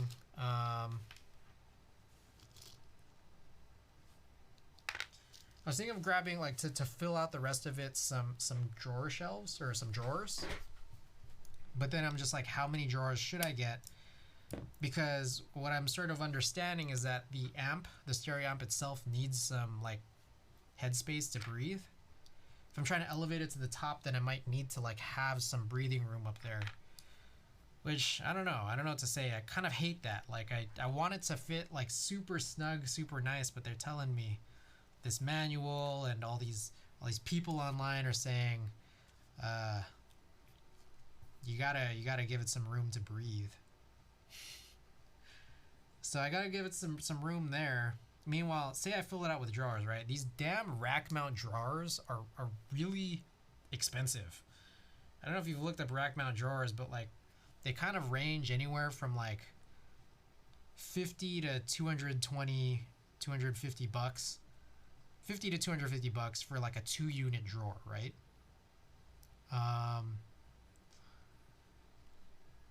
And then like if you go on that lower end, it's like they seem to have a lot of issues if you're trying to go cheap.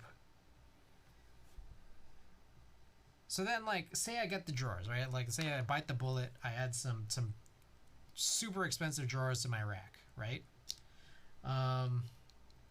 What if it is the case that like down the line I'll be like, oh man, I really want to throw something new on this rack.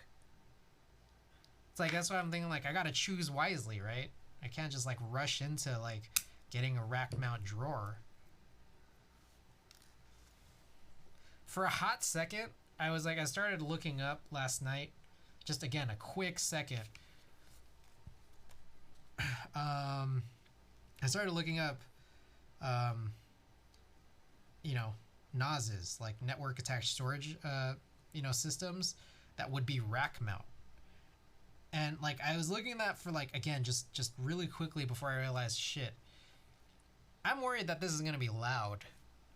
Like I'd rather probably just like, you know, put a non-rack mount unit out in my living room / bedroom because I sleep in the living room, so that I could like keep all the noise away from, you know, my sort of recording setup. What switch are you filming? This is these are worked in Cherry Hyperglide Browns. 320,000 actuations. This was worked in by the fellas at R&D KBD. EJZX, thank you for the follow.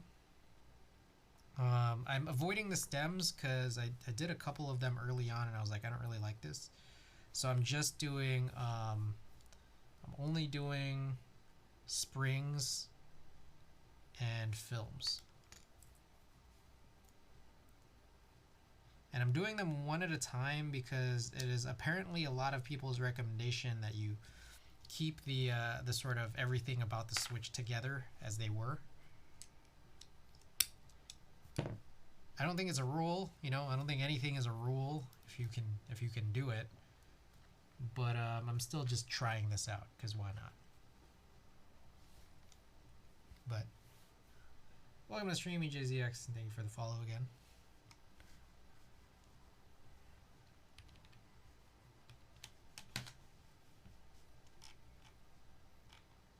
Also, I apologize.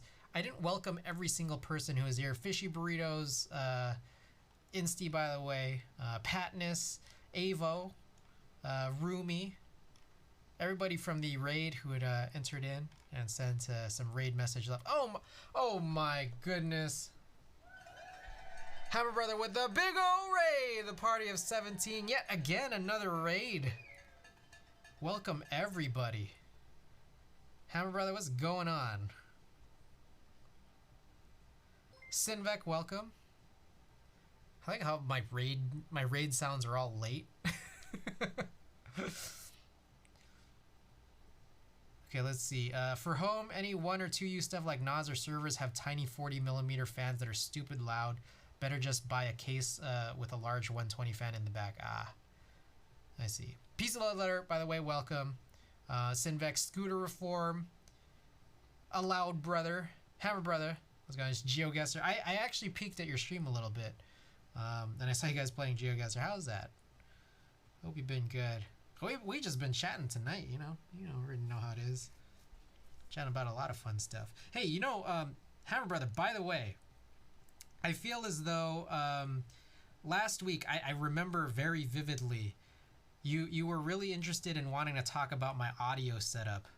And I never got to it because we were talking about, like, you know, monitors at the time. So I'm happy to chat about it now. In fact, as you're here, I just wanted to mention this. Today's stream, we're beginning our sort of trials, our test trials in playing vinyl records on stream. I've managed to figure out a way to do that. I think here, and I'm thinking it's coming into the stream fine. I think it's being avoided on the VOD track fine. So I think we should be good about how this works. I currently do have a channel point redemption for playing vinyl. But since you rated, and because I know that you're interested in audio, feel free to make a request. The channel point redemption does have a Discogs link that is like 6 years out of date, because I have much more vinyl than what's listed on that page. But if you want to request anything that is on that page currently, feel free. I'll throw that on for you. But yes, let's talk about how I got it working, and let's talk also about just my audio setup in general. So I think a long while back I've mentioned here, and I think you were there as part of the conversation, I really like this Yamaha mixer. This is an MG12XU. I think that my understanding is that like there are a lot of really like brilliant interfaces just out there, just like pretty much at every level, every price range. Can you play a Shaquille O'Neal vinyl song, please? Wait, I'm not sure if that's a joke or if I actually wrote that in, because I think I did write that into the Discogs, right? I want to check that now. Did I actually write that in? Because I do actually have one. Oh, yeah, it's on there. The Shaq straight playing. Wait, it's in your list? I wouldn't randomly... Okay, no. I for a second there, I got scared that, like, you requested it without knowing that I had it, because I didn't know if it was actually on my list. EJZX, what do you do for a living? I work in software. I also, here and there, take some shooting jobs at concerts. It's pretty, I don't know how to put it, sporadic in terms of how frequently I take them, but... Let me close this guy up here, and then I'll find that Shaq one. So one of the hard parts about playing or doing this play vinyl thing is that I don't have anything alphabetized. So I gotta spend some time trying to look for this Shaq vinyl, and that's a part of what this is gonna be. So this guy writes TTS for long keyboard drum. Is it better than Beat Yo Ass? What? Is Beat Yo Ass the name of another Shaq song? Alright.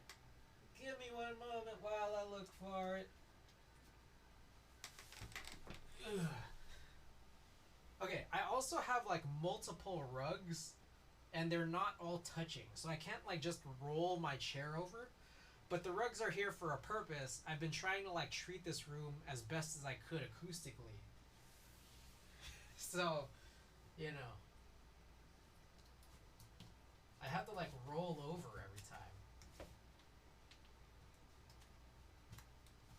Like literally physically roll my booty over. Okay, I don't think it's here. Man, where is this thing?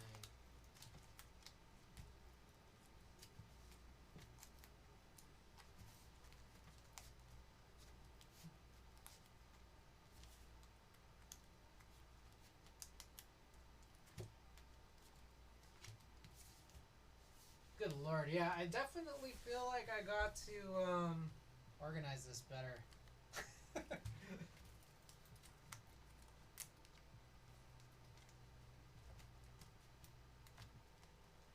I'm like very worried that I'm not going to be able to find it.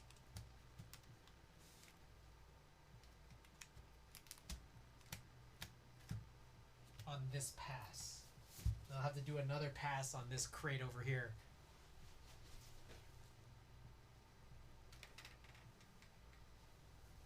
Let me see this.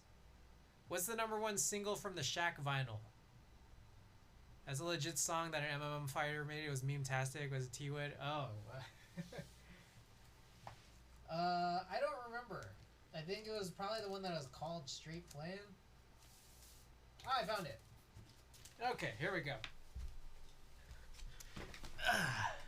So, I gotta refine this process 100%, but I gotta pause this music, the current music that's playing, then I gotta show this off. I got this $1 clearance at Amoeba Records for $1.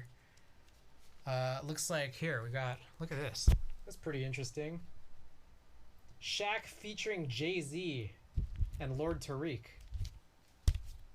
Then there's also this part right here, Straight Plain. This is DJ Quick and Peter Guns.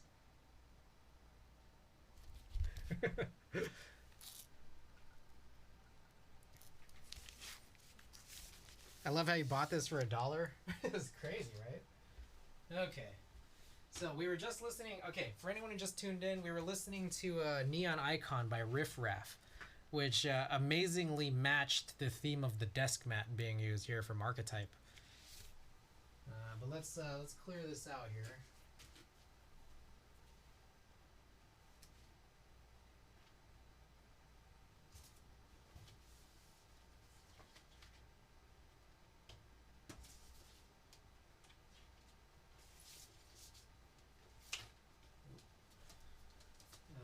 Okay.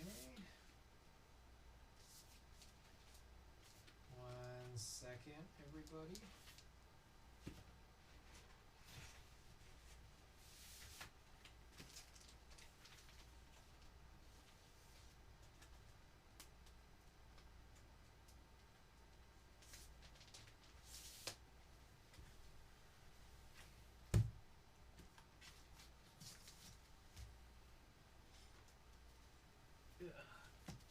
Okay.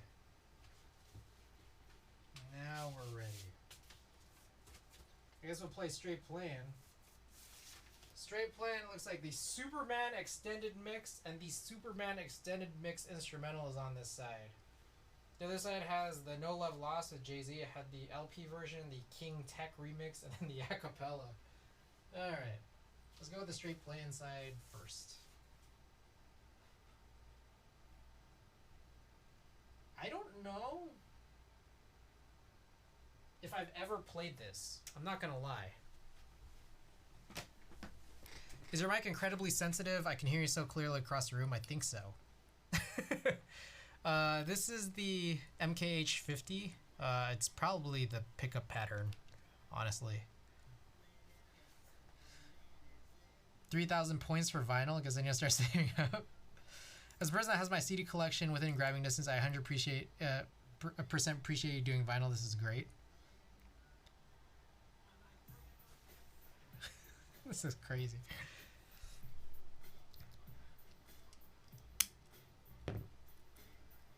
Yeah, mic is probably the pickup pattern. So, I guess I'll go back to it. I use this Yamaha mixer.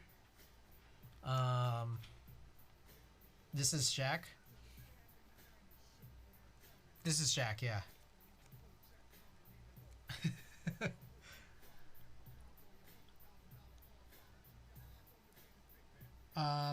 The footprint of the mixer is really large. So that's like literally the downside of using the mixer. Holy crap, this opening sting.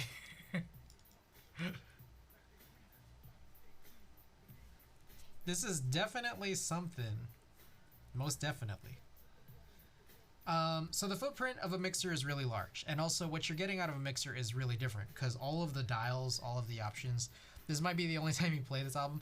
Well, it's also only like 5 songs, so when I say you could play a vinyl, you could choose wisely, because you're only gonna get like so much out of like a single disc item.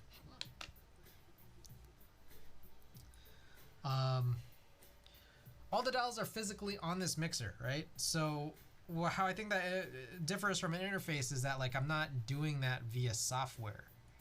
And so an interface can be, I think, like a little bit more compact than what this is, because this is really quite huge.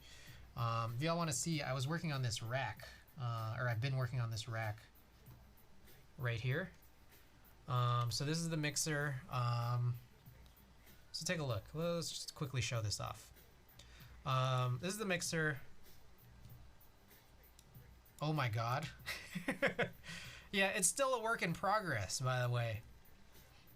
Time request Stairway for maximum enjoyment. I need to get some Zeppelin. I need to get some more old stuff. That's like the size of my workspace. That's huge. This is a 12 unit rack. 12 unit rack. So, okay, so here's this guy, right? So the Yamaha connects to my streaming PC via USB. So this column right here, I actually don't have anything plugged into it because this is the part that gets controlled by USB. See, Jordan shows off his huge racks. I literally just got this in last night. This rack unit, this rack cart. This is SRK12 from Samsung. It's good. Yeah, it's about $220 or so, some around there. So there's nothing plugged in here because it's controlled by USB. I think there's a switch here that says, okay, press this button if you want it to be USB, or press this button if you want it to be the actual like lines in. My mic is a cheap Samsung mic. I feel like in 2008 I had like a nice USB, what I thought was a nice USB condenser mic from Samsung. I'm gonna guess honestly it's probably still good. Probably still something from 2008 that existed back then. It's probably still a good mic. Samsung's cool. Samsung's chill. Okay, one by one, we got these two guys on the left are microphones. This one right here is let me put it in air quotes. This is my MKH50 that you're listening to right now. Right next to it, it's blocked by some other cables, but this is the lav mic that I used to use, the head-worn Sennheiser slash DPA microphone, like head-worn microphone that went into the there's a wireless transmitter that went into this receiver, and I'll also put that in air quotes. The reason why I put both of these like microphone units in air quotes is because these are actually DBX like preamp like gate units. So those microphones plug into these units right here. And right, you can see this one is the phantom power to the MKH, and I'm not using my head-worn right now. But they plug into here, and then you have a bunch of controls on what to do, which include like a compressor, a de-esser, what else is on there? I can't read. An enhancer, an expander, and a gate. And then like you can control like the in gain and the out gain. So you plug those into that, and then you essentially have your filters, but like, yeah, a hardware version of it rather than something you use, within your actual OBS software or whatever software you use. The reason why I think this is important is because the way that this works going into stream is that the final mix, that's everything combined together, is exactly one input into like my streaming PC, as you can kind of see, or it's not easy to see, but it's plugged into here, and that's just like the one final mix that gets in or output by the Yamaha. This ain't my standard old VST. so that's what the USB is. Now let's take a look, because I want to slowly go through some of these other ins and outs, and these get kind of crazy too. Let me buy you some cable ties. I actually have some Velcro ties coming in, but truthfully, I'm going to Velcro tie whatever it is I want, right? But then it's still probably going to be like a horrible, horrible mess. As you can kind of see, it's just peeking out there. Okay, so let me continue along. This guy right here is... this guy right here is the... Oh man, how do I even explain this part? Because even just talking about this guy is crazy. So, the video that you're looking at right now is my Mac Mini, right? So like I'm looking at my Mac Mini, but it's also being broadcast to my stream as my Mac Mini, right? But this is not a screen share. It's not at all a screen share. What this is it's a capture card. So like, basically I have my Mac Mini, that's the important part, basically plugged into a capture card. Do you do a dual PC setup for streaming? I do like a triple PC setup for streaming. This, like I primarily use my Mac Mini. I then sometimes use my, like a gaming PC here, like a Windows PC, but then I have just a dedicated machine for streaming. So this is another Windows PC here. So the sound mix goes into the streaming PC. Now, this man using 3 PC, Okay. So let me go back real quick. So this right here is okay. Let me slowly doing this. It seems like it would be a pain in the ass to troubleshoot when things not working. I think if you just like if you are me and you know the system, then I think you can kind of get it. Like if you just know the ins and outs of the system and what you wanted to do and what you already know was capable of being done, then it gets better. Because the thing is, there are things that I just like, I've set this up like, 2 years ago, and there were things that I was still learning even as recently as like 2 months ago. So let's go through this real quick. What you're seeing right now is my Mac Mini having a duplicate display into a capture card. But I'm lying, because that's not only it. The Mac Mini isn't going directly into the capture card. Let me also say I have a PCIe capture card with 4 ins. It's not a Blackmagic, it's a Magewell. I heard the Blackmagic is really good, but I also heard that there's so many problems with it. I'm showing my one PC. I think me and Zedron can geek out, maybe not. So this is a 4-in capture card from Magewell, which I don't think hits. It doesn't hit as high of a resolution as some of these like 4-in like Blackmagic, but those are like kind of like what I've heard is that people had issues with Blackmagic being or producing these consumer 4-in PCIe capture cards because they're just problematic. Because I guess that's a problem people have with Blackmagic. Anyways, I got this Magewell one. It just works, and I think that that's a positive thing that people say about Magewell is that it just works. The problem is I can't hit the high resolutions. Like I'm stuck at 1080p here. So my Mac Mini is not going directly into this capture card. What my Mac Mini is actually going into is an HDMI switch, and it's like a pretty nice, like fancy-ish HDMI switch. It's one that like it's a 4-unit changer that's controlled by this remote, or you could go up to the unit and then press a button on it. And there's 4 ins into this switch, and whatever I choose will output from the HDMI switch, and that HDMI switch then is plugged into the capture card. Now, what's separately really cool about the HDMI switch is that it actually breaks out audio. So it breaks out audio, which means then I can plug the audio here as an in into this mixer. The way it breaks out audio is through optical, so I need a separate DAC, and then from that DAC is where I do this. Chris is not streaming, he is directing a stream. Kind of. I'm explaining this because I don't know, I'm geeking out about this because it's taken a long time to get this set up to where it was, because it gets even cooler even once I start talking about the things that I learned just like 2 months ago. Okay, so the next thing up is a shit DAC. So I have a shit Modi 2. I bought maybe like 4-ish years ago, maybe more. That comes out of my Mac Mini. I think you can see that guy right here. So this is a shit DAC. This DAC. Actually, Chris is not streaming. Chris is the stream. This DAC here, I actually split out, and the split out is pretty crazy. Chris is so one end splits out directly into this mix. I believe that's no. Sorry about that. One end goes out. Hold on, I gotta look at it now. Oh man, I'm confusing myself here. I gotta peek around and just kind of try to see where is this coming from. Okay, I think that's right.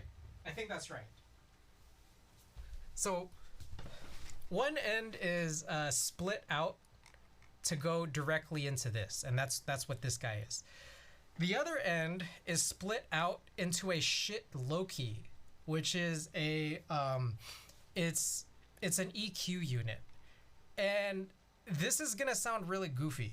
Chris True Hobby is just plugging in cables. The stream setup and keyboards are just a means to end. So the shit Loki is an EQ unit that is just it works on the shit stack. It's the same shape. That EQ unit then comes out into this Yamaha amp, this stereo amp. So this is important because the stereo amp also has EQ on it, but I don't think the EQ on this is enough. Like, I tried plugging directly like this into it, or you could like turn off, like there's like an EQ switch to like turn it off. And like, if I just drive up these like 2 dials for bass and treble, it doesn't sound the way that I want it to. I think this low key is doing something more than just like the 4 EQ knobs. It definitely, like, it has more EQ knobs for one. But I think it might actually be like another, like, in a weird sense, like a fixed preamp or something, because there's some other kind of boost that's going on there that I'm not getting just from plugging directly into this. So yeah, there's that. That's the shit DAC right there. This guy right here, then at this point is the actual turntable. Now let's talk about that. This turntable that is physically behind me. Oh, by the way, I realized the music ended, so let me flip this. We're gonna go to the Jay-Z side.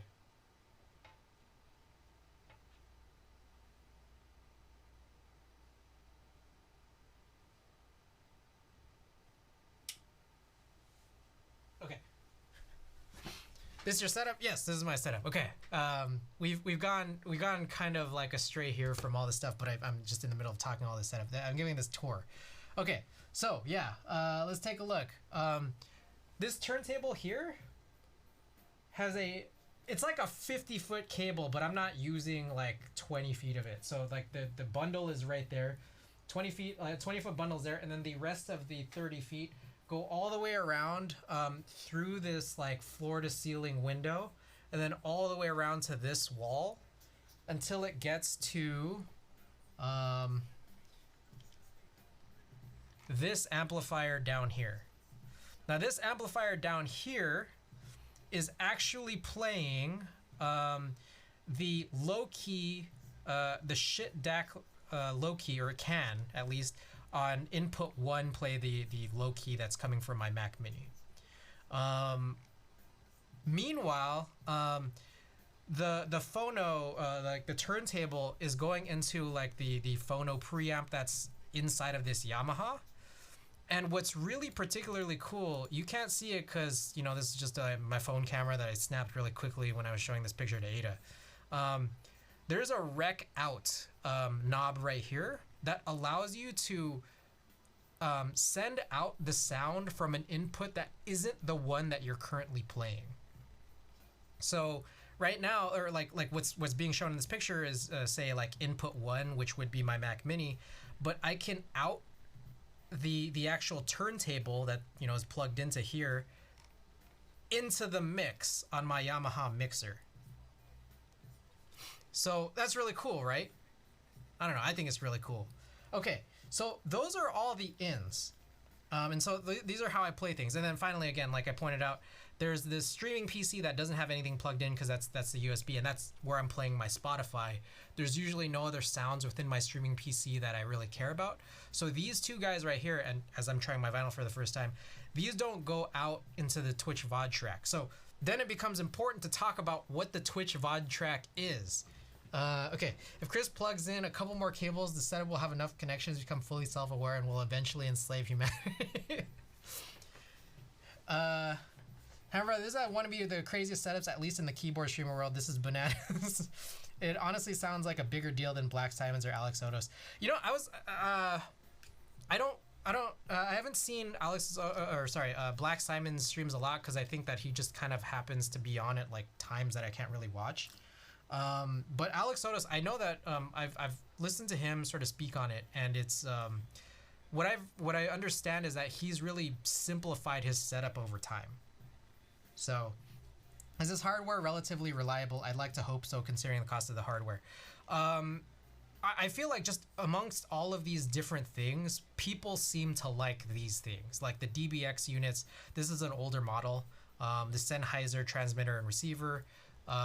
This Yamaha stereo amp is an older model that people did really like a lot, but I think it's kind of just you know, out of production, long out of production. And again, same thing with this mixer too. Can you type out your setup so we can make it a copy pasta? Oh my goodness. Oh my goodness. Low Sex with the big old raid. That party of 109. Low Sex, welcome. Welcome to the stream. Guys, we were just talking about how convoluted my my streaming setup is. So for anyone who's really into gear, hold on to your panties.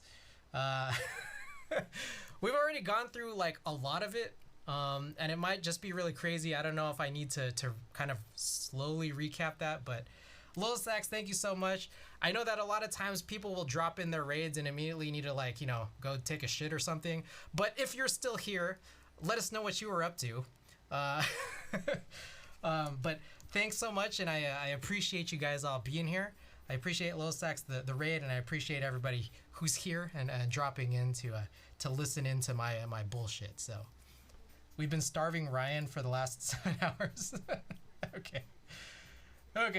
Ryan's off to eat dinner. We made him miss in and out. Oh. All right.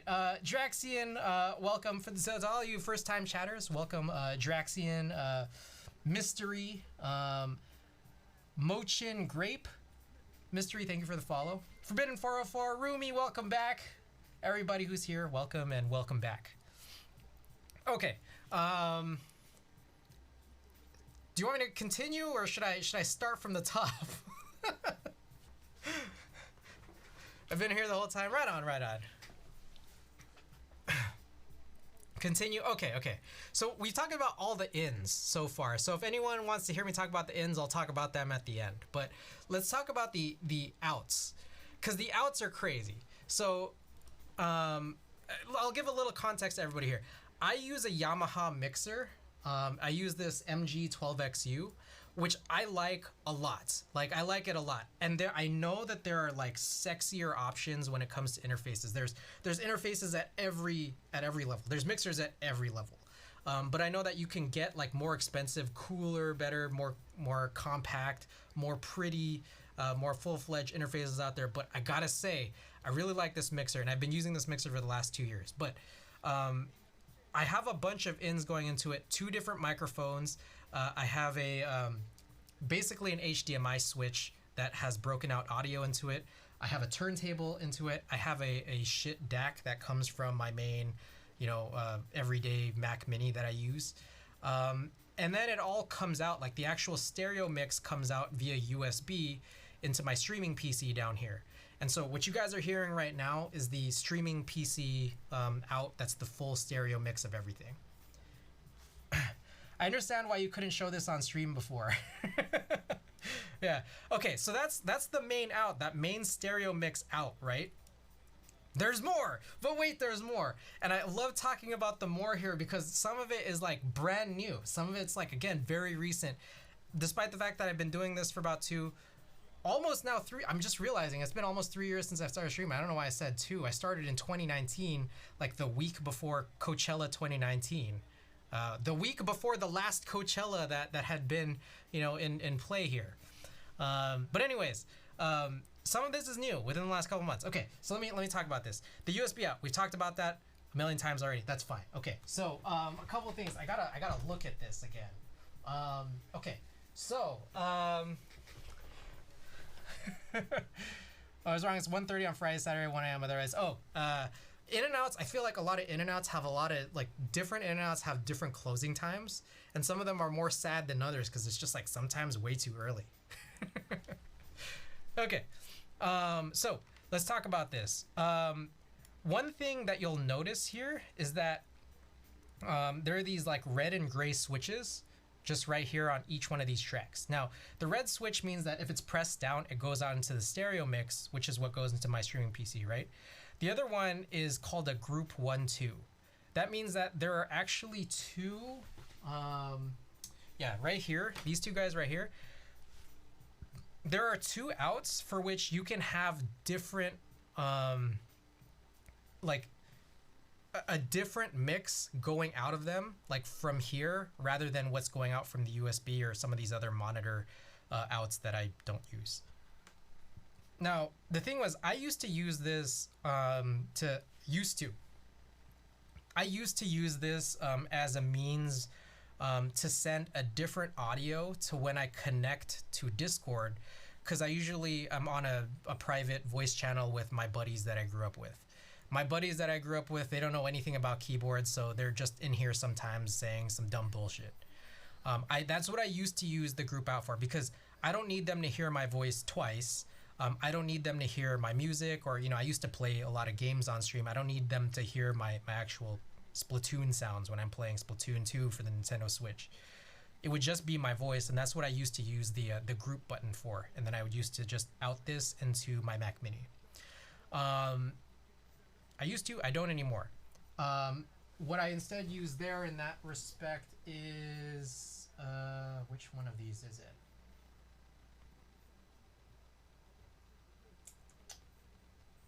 I believe that what I've just explained, I'm actually using the, oh, some of this got switched. I'm realizing. Okay, what I'm using is the aux out. So the aux, there's two aux outs. One is an aux 1 and one is an aux 2. And so that's controlled by these dials right here. And the aux 1, I believe, is the one that connects to my my Mac Mini, like where I'm just primarily doing everything and talking to my buddies on Discord with. So I turned down the volume on the aux outs for all of these except for just the voice. Meanwhile, let's see what else I got. I don't want to ruin the surprise. The group out. Okay, the group out that I used to use for doing this whole thing I've just explained for is actually going directly back into the Yamaha amp. The Yamaha amp takes this in on input 2 so that I can actually monitor what you guys are hearing minus my own voice through the speakers. So that includes everything that's, happening on my Mac Mini, everything that is being played through on this. You're hearing the acapella of this vinyl. I could hear what's happening from my stream PC. It's just a third mix, right? But then finally, the very last one to talk about is the aux 2. The aux 2 is exactly how I delete the music that's coming out of the Twitch VOD track, either from my streaming PC or from, now from this turntable. Why would you get this? Cognitive Wanderer, I feel like you've asked these types of questions a couple of times, and I think it's important to realize why would you get this is a very, very, it's not a useful question for someone who's like me, because there's really never any reason for me to do anything. So, no one would do this. There's no reason why anyone would want to do this other than, I don't know, I just thought it was cool. So, when you ask, how often do I use this setup? Just every day. Like, there's every aspect of this that I use. So, this whole Yamaha mixer setup is exactly how I do a couple things. This is exactly how I treat stream for when I actually use stream. But also off stream on Tuesday nights, I'm playing Splatoon with my buddies, which include Cabal Bros. I don't know if you guys care much about Cabal Bros. You guys care much about Splatoon, but my good friend Anna, as well as two of my other team members, we play Splatoon 2 every Tuesday night. So you can check that out as we play. But I also use this mixer as a setup for how I can listen to them on Discord, as well as listen to the music like the actual game sounds at the same time. So that's all a big part of it. Meanwhile, the Yamaha amp here that I've sort of set up in this way, I'm using every day for when I'm just like at work listening to music, doing all this stuff. Priz was preoccupied with whether he could. He didn't stop to think if he should. Exactly. So, okay, it appears that our vinyl has just ended. So if anyone, by the way, guys, if anyone wants to redeem, oh my goodness, Ashika with the big ol' raid, that party of 33. Oh, Shika, thank you for the follow, thank you for the raid. Did my blacks need to be broken in? Guys, Gerald T, welcome. Everybody, welcome. Ken Bling, welcome, and thank you for the follow. What's going on? We were tuning some Hyperglide Browns that were worked in, or broken in, but we've gotten completely sidetracked with talking about my sort of audio setup, because Hammer Brothers asked actually multiple times, and I feel like I've owed him this explanation, and I hope you guys who are listening like are even if you might not understand it, because a lot of it is very much not understandable even by myself. I hope you guys are appreciating the things I have to say, or at least the cadence in which I say them. Sit Cole Crabamat, I think I butchered that spelling, a vinyl track. Yes. Quaid's Box, thank you for the follow. Yes, there's so much going. Also, I did say that, or I did see your message, Chicago Wanderer, that you buy custom keyboards, which I know is like no one needs to do this. What genres are there to pick from? Okay, so I'll give everyone here the context. So I just today added a channel points redemption, which should include the ability to type in and also a note for my Discogs, which contains vinyls that I had as of 6 years ago. My vinyl collection has since increased, but I just haven't updated my Discogs yet. However, if you would like to request it, you know, I recognize some of you guys might not have so many channel points, especially if you're new to this stream. But Oshika, since you rated, you don't have to redeem this. If you want to look through the Discogs and see my vinyl collection as of 6 years ago, feel free. I'll throw it on. Raiders get the choice. Yes. So okay. So as mentioned here, the big thing that just came to be within the last couple months here is this out that allows me to basically mute out both my streaming PC and now my turntable, so that we can have a Twitch VOD track that is clean of any music. So that's something that I've been really excited about. Where's the Discog? You should be able to, like, if you find the what is it called? Play Vinyl Redemption. If you click it, it might tell you you don't have enough, but you know, if you still can't see that link that's attached there, here it is. Oh my goodness. Oh, I actually redeemed my own thing. Okay, Gawk, welcome. Okay, Pinkerton. All right, we'll find some Pinkerton. I gotta look for it. I think it's down. Nope, that's a different Weezer record.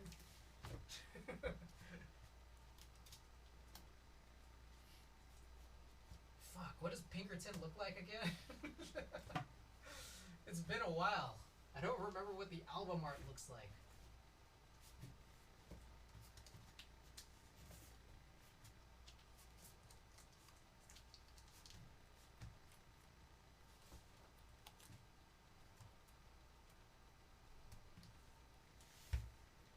But Gawk, thank you and welcome. So a big bottleneck for this channel points redemption, and one reason why I might want to keep this channel point redemption high, or maybe even higher, is because I have to spend all this time trying to look for the vinyl, because none of this is alphabetized. I've just recently moved into this room, so I've had no time to spend trying to alphabetize any of this. So, pardon the wait here. We will find it though. I promise you that.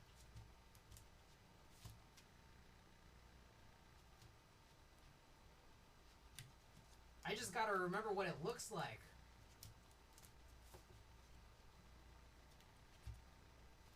If anybody knows what the album art for Pinkerton looks like, could someone like beam it into my brain? That might be like somewhat helpful. Ah, we found it. Okay.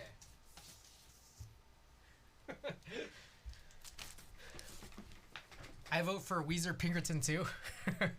It's black Japanese style album cover. You like it? Welcome to the stream. Perhaps the stream alphabetizing / organizing them is on the horizon. I can't believe the mic can pick them up like this. All right, here we go. For those who ain't seen it, this is the Vinyl Me Please exclusive pressing. I'm guessing it might be colored or something. I don't know. Which turntable do you have? This is a U-turn Orbit that I bought like 7 years. Oh, wow, 7 years ago maybe. Yeah. Someone should have Discord called Chris. It would have taken less time. Okay, so here's Pinkerton. I'll pull this out of this sleeve here.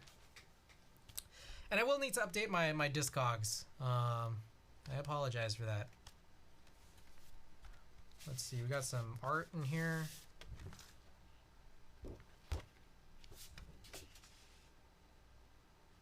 That's interesting. Okay. Is that the same artist who's done this? All right, here we go. Was this only? Oh, it's a single disc. All right, look at that. A nice colored disc here. Side B, side A. All right, here we go. We were just playing Shaq earlier. I had a Shaq single. That's right, Shaquille O'Neal.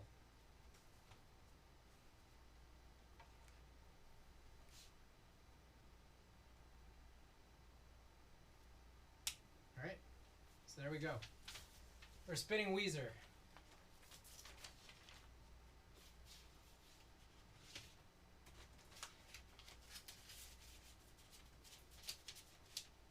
I probably should have changed this screen, shouldn't I? It's just so you guys could see it. It's spinning here in the background. You know, you see the Deku extras on Kono? I did get Deku at pre-order. So like post group buy, but still pre-order. I did see that the extras went up. I don't think that there are any other new kits that I need though. So I think I'm good. But thanks for the heads up, Klaus. I hope that was helpful to anyone here who was interested in getting a Deku. So.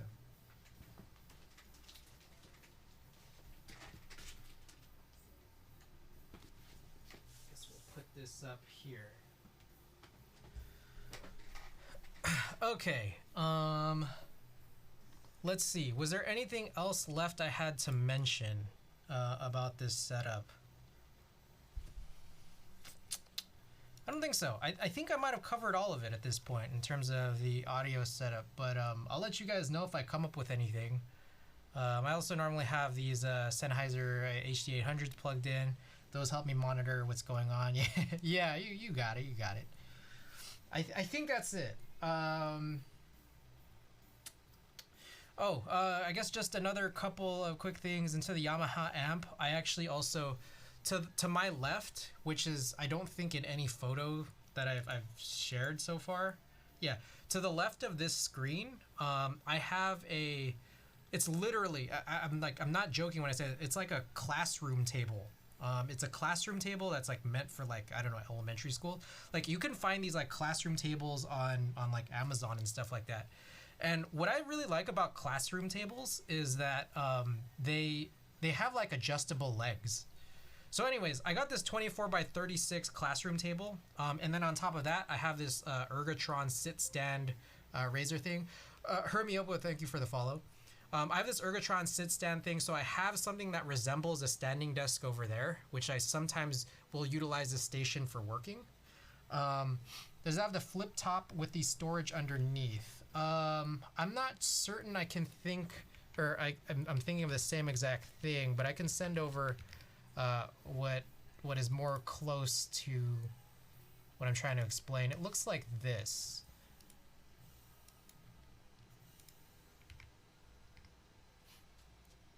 So I just pasted that in chat. So I have this sit-stand desk sitting on top of this classroom table. And attached to that, I have this Ergotron arm that's like actually grommeted into the sit-stand desk because it's an Ergotron combo setup. Oh, the classroom table? Oh, the classroom table. No, it's just like rounded corners, really thick, and then it has like 4 height adjustable legs. I keep a second keyboard there, a mouse, and then like I'll sometimes bring my work computers out there. But this monitor here is just like, it's an AOC, like a gaming monitor that I'm using this is my only monitor that's actually directly plugged into the streaming PC that's across the room. So this is what I'm using right now. Every time you see me looking in this direction, I'm looking at like what my stream looks like. But I also use the other inputs for actually work.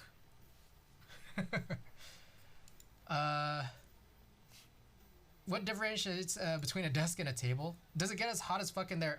It gets warm when I'm streaming, for sure. I think that's just a common thing. Heat dissipation is a challenge, especially when you're doing like big things like this. But it also does get like a little bit warm just as I've brought equipment. It used to get hot out there, like in my living room, when I had my whole setup there. When I brought all of this in here, all the heat went along with it because I'm pretty sure if I go back out there now, it's going to be freezing cold. So yes, it gets warm. It gets warm. I have a t-shirt on right now. I have like a Dyson fan going on in the back. So yeah. Can you describe how you mount the overhead cam? Yeah, I can. Let me see. I was thinking like elementary school decks from my childhood where there's storage underneath, like a just straight classroom table is bigger and has no storage. Let me show you. Yeah, it's not a desk, it's a table. Let me show you which one specifically I bought because I did get it from Amazon.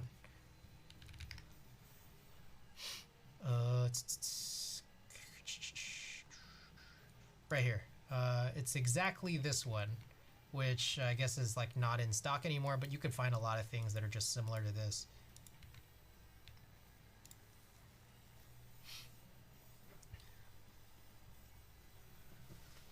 Also, I always keep my my table legs like at like 24 to 26 inches. I try to keep them relatively low because I'm a shorter guy, and I think that every table that I work on is too high. I'm 5'5". I'm not like the shortest guy in the world, but I'm by no means very tall. But I think that there's a lot of like desks and tables out there that are definitely made for people who are probably actually more average or just taller in height. So yeah, there's that. Okay, how I mount my camera overhead is what you see here. This is something that doesn't appear to be like in production any longer. Is this your setup? Yes, this is. This right here is slightly. This is a picture that's a little bit older from last week. This guy right here has supplanted. Last week this table was here, and then before I had this like other non-rack mount setup over here. But anyways, from last week, just looking at this guy is still the same. The table heights are too damn high. Yes. 24 to 26 is more comfortable for typing for me. Yes. Yes. Thank you. I appreciate that I'm not the only one here. So, okay. So this guy right here doesn't exist anymore. This was literally called, and it was really pricey, but I'll show it off. Photo extend. This guy was really stupidly pricey, and you can't find it anymore. No, that's actually still not it.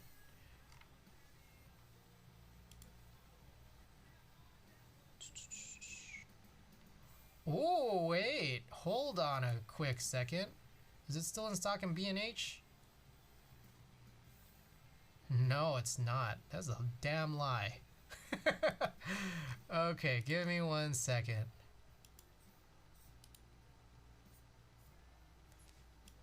Open image in a new tab. Okay, oh, this is a very small picture. This right here was called the articulating camera arm from Photo Extend.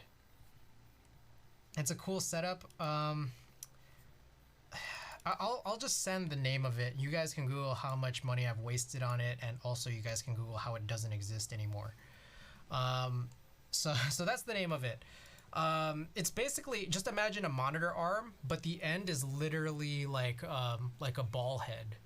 But it's very robust and built for a camera. Like it's not built for like the way, I guess one thing they've done about the tension and the general construction of it, you can just kind of tell like they've tuned this for a camera, not really necessarily a monitor. I think you probably can have a monitor end, and maybe in that respect that's kind of where it's shared.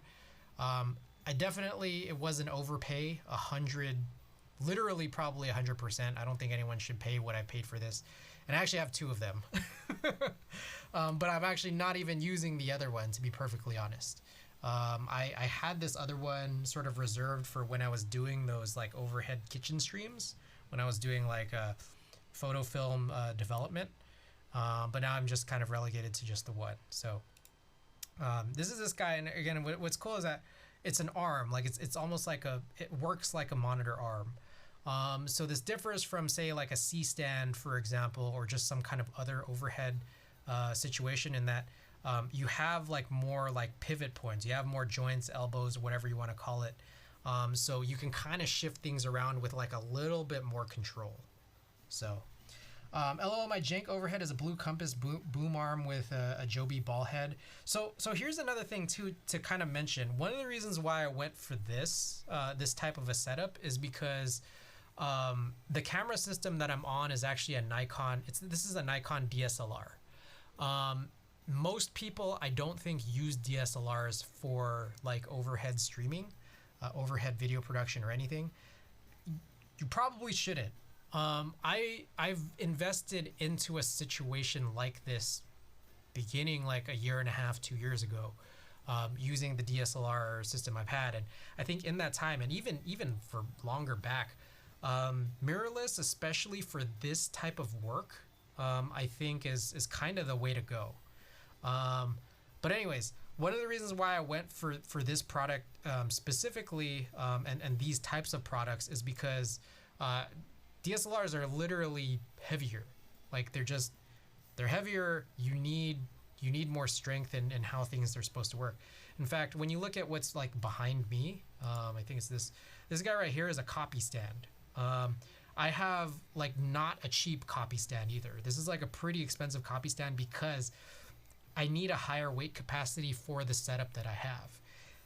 And now I've been thinking ever since then that like, or just like as more and more time goes along, I think I really ought to move to mirrorless, just for a number of reasons, many reasons out there in terms of like not just like there's weight, there's just overall capabilities, things about what it does is just like can be better than digital SLRs for the purposes you might need it for.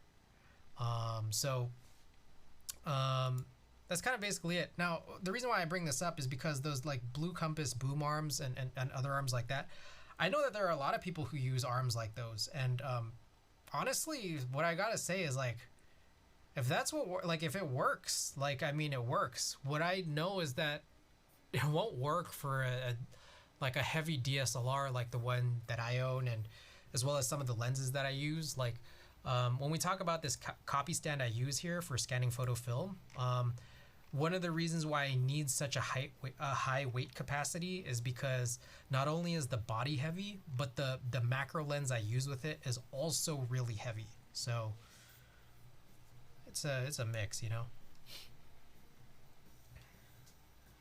I just researched that it had a heavy enough weight capacity, so I picked it up. So yeah, like if it has a good enough weight capacity for the system that you use, then by all means, like I would say, like I don't think that's jank at all. Like I say that's resourceful, you know. So A7 2 with the 2875 Sigma here. I see.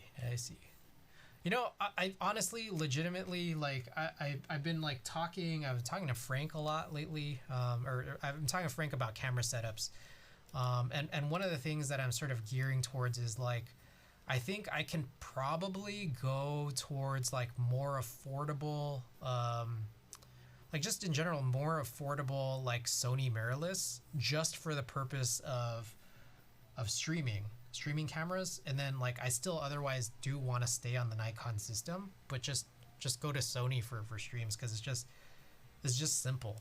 Like it's simple, it can be done just really easily and affordably too. A friend of mine used a monitor arm with a laser cut plate that he welded a bolt onto. So yeah, that's another thing too, is that you can actually, so let me address that part of it.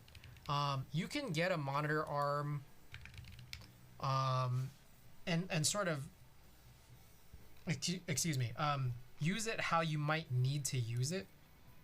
I bought this one extra little thing for the face cam. So you can see right here, there's this face cam that I have right here. This sits on a ball head, and the ball head sits on this like plate that you can actually like screw into a vase mount or whatever you want to call it. Sony and simple / affordable is a weird thing to hear. Let me really address that more finely. I think there's a hack. There's a hack that maybe I'm not supposed to say out loud, but there's a hack, which is that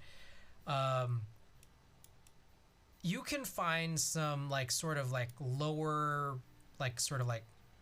models, like crop sensor models used, like on like sort of older Sony systems, that kind of do exactly everything you would want for streaming face cams and streaming overhead setups. Like they kind of just get very, very close, and you can find them used, and they'll work better than like the DSLR systems that I have. So I want to make that slight correction when I say Sony and simple / affordable, because I'm recognizing you can work your way all the way up to like some crazy models, like for sure, just literally on any system, and Sony's no exception. But I think as I understand it, there are a lot of streamers who use certain models, I think, that come from Sony that like, I mean you can get them for not that much. I don't want to say it's like it's dirt cheap or anything, but that's how it is. Okay, so I think side 1 just finished, and I think I've finished explaining everything I needed to explain. I also recognize it's about 1:30, and I've been streaming almost about 3 hours now, and I've done like just a small handful of switches here. So here's what I'm gonna do. I'm gonna flip this over. I'll work on switches until side B is done. And then if that's cool with you guys, we'll kind of wrap up there. But for anyone who's just tuned in for the very first time on my stream, one thing that's important to note is that like I can imagine that you guys might be able to get some understanding that as someone who likes to play and buy a lot of gear, and someone in general who likes to like waste a lot of money on junk at every price range. I have a lot of dumb shit. Again, at every price range, but usually cheap, dumb shit that I like to give away at the end of stream. Like, they almost have no use to most people. Sometimes they do. And also sometimes the prizes do get a little bit better. But if you guys bear with me, what I will do here is we'll finish side B on this as we lube a few more switches here. I'll give away what I already had planned to give away, and then just as I started the stream, and then meanwhile I will probably look for a second thing that we can give away as well. I encourage Chris to buy dumb stuff so you can give it away. June 9th, welcome back to the stream. Okay, so I've been so worn out. Man, sorry to hear that, man. Well, been running 5 kilometers and heavy lifting in the gym. Oh, okay. You've been physically worn out. All right. I guess maybe a little bit better to hear than mentally worn out, I suppose. But we've been chilling here today, so we've been talking about a lot of crazy stuff here. My stream setup and more. Opened up 7 packages today. Been tuning these guys here in a weird way. Trying to chase after the best body I can achieve before my prime is over. Ooh. So, let's talk about that. I feel like there is an understanding that I think people do have a physical prime, but if you keep it up, maybe you'll extend that prime even longer. Because sometimes all you need is just to have that mental prime, right?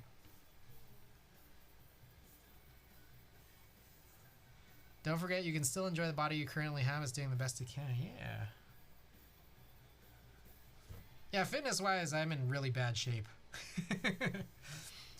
I come to sort of realize I think you could probably, I don't know, maybe see over time that I've gained some weight. Maybe through my VODs. But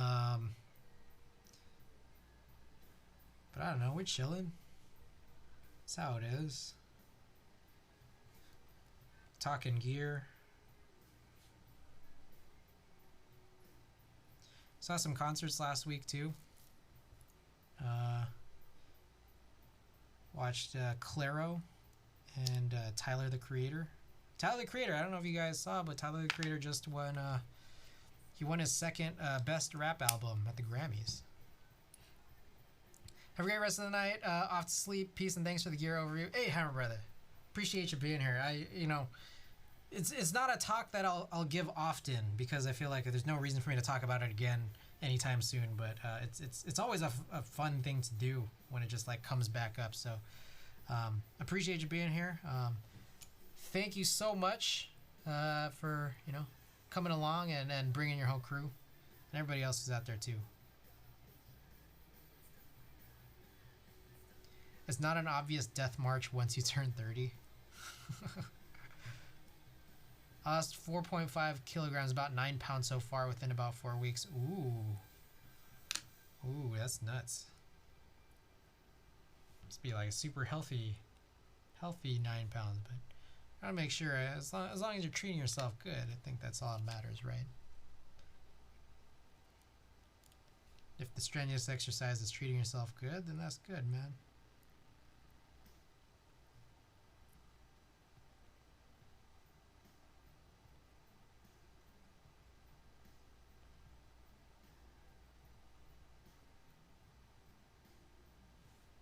Wait, El Scorcho was on Pinkerton?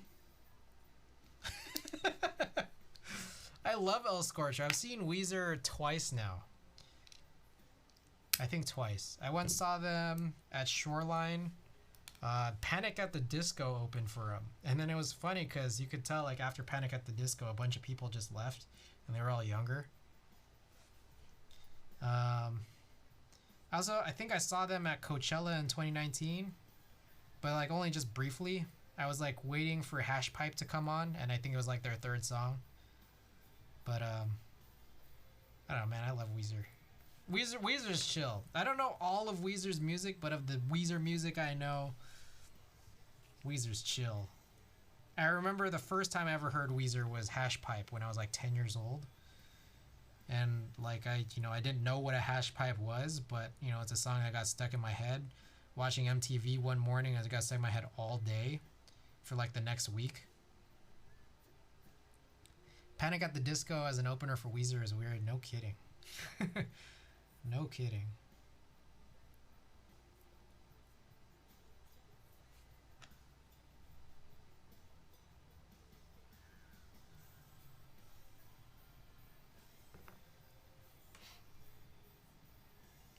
Don't want to distract you from further tuning, but how do you have your camera hooked up to your PC? I have a Camlink 4K, but whenever I use it, faint black lines show up on the video capture. No clue what's causing it. So, I might have mentioned this earlier to some people who might have been on stream back then, but I use a PCIe capture card from Magewell. It was, I'm not going to lie, incredibly expensive, even used. I think there's random times on eBay where some sellers, like wholesalers, or I think even at one point it was like officially Dell was selling a bunch of used Magewell PCIe cards at like better deals than when I got it. But anyways, I use a Magewell in short. I know that when it comes to Blackmagic, I hear a lot of mixed results, like because I think that like just on paper their offerings always just sound really good. And I think there's a lot of people who use their products, but every now and then, like I hear these like horror stories. So I don't know necessarily that I could troubleshoot You know, the situation you have with the faint black lines, unfortunately. But maybe there's other people out there who may. So if anybody out there, you know, knows, see if we can help us out. So I'm still not sure when I figure out the difference between Weezer and Primus.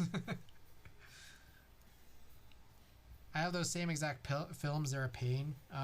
Yeah, desk keys. I think that might be a thing that people just generally say, huh? Like desk keys are like really just hard to use.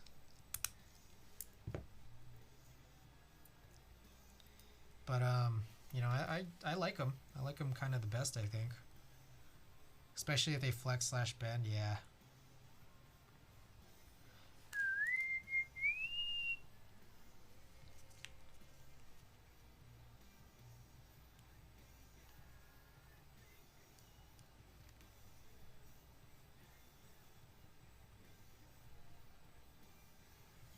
So, again, guys, stay tuned for our junk drawer giveaways. About halfway through this side of the disc, maybe a little less than halfway.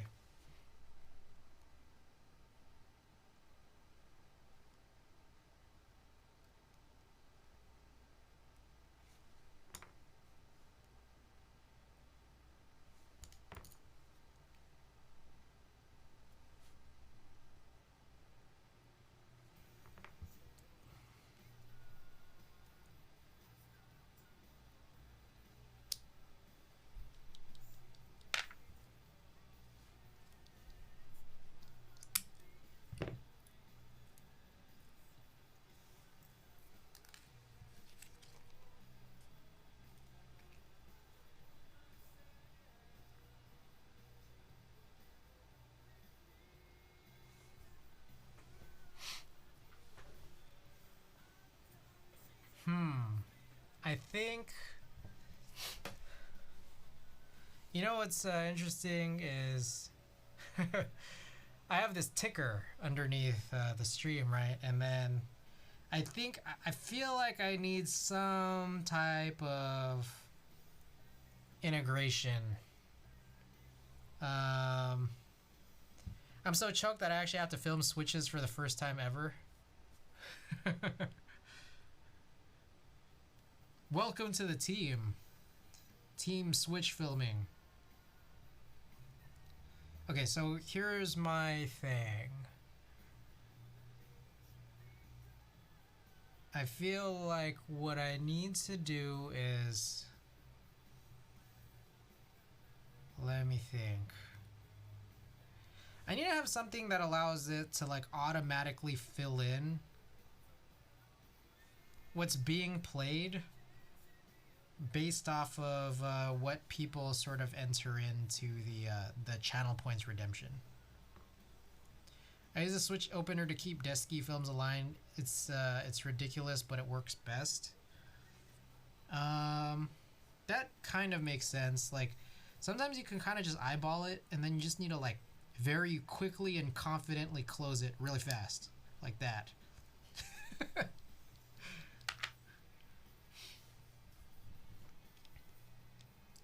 Then sometimes it still doesn't work, and then you still use that like those AIO3 switch openers to like kind of just try to shuffle it around.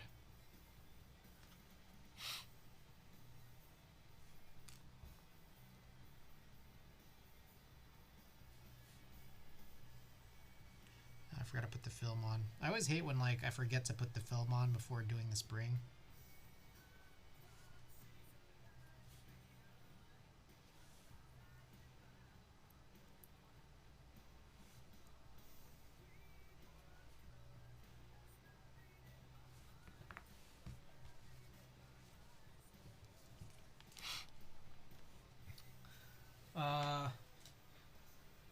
Sorry, I guess I might not have explained this part either, but for anyone who's just tuned in, or for anyone who was listening to me just talk about it earlier, we're going to do 2 giveaways. The first giveaway I've already announced earlier on stream. It was the super, the junky U4Ts where all the leaves are messed up and so they feel linear. The second one is to be determined. I need to look in the junk drawer, see what we got.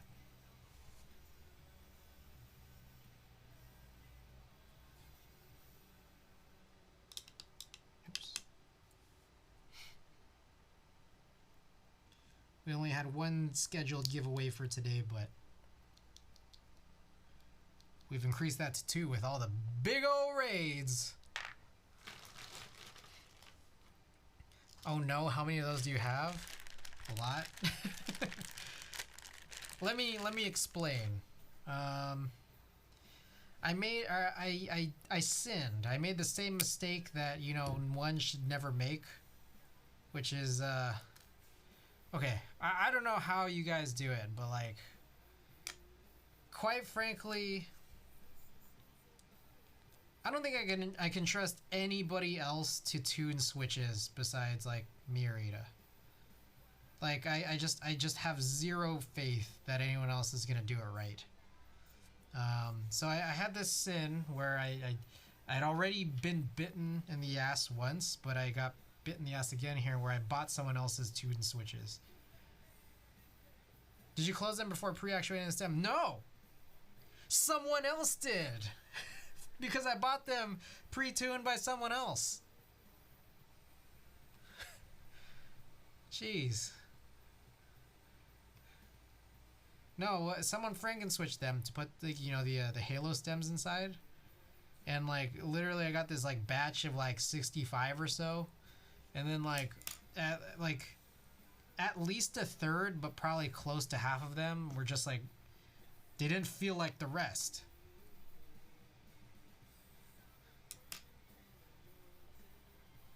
What do you mean pre-actuating? So the idea is like, for example, you put the, I realize it's like not really visible and I don't really want to get up because it's not a zoom lens, but you push the stem down through the leaf just to make sure that you can see that it's being pushed down correctly.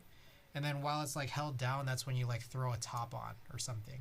Or like, you know, you could do this and then slightly push it down and then you sort of push that through.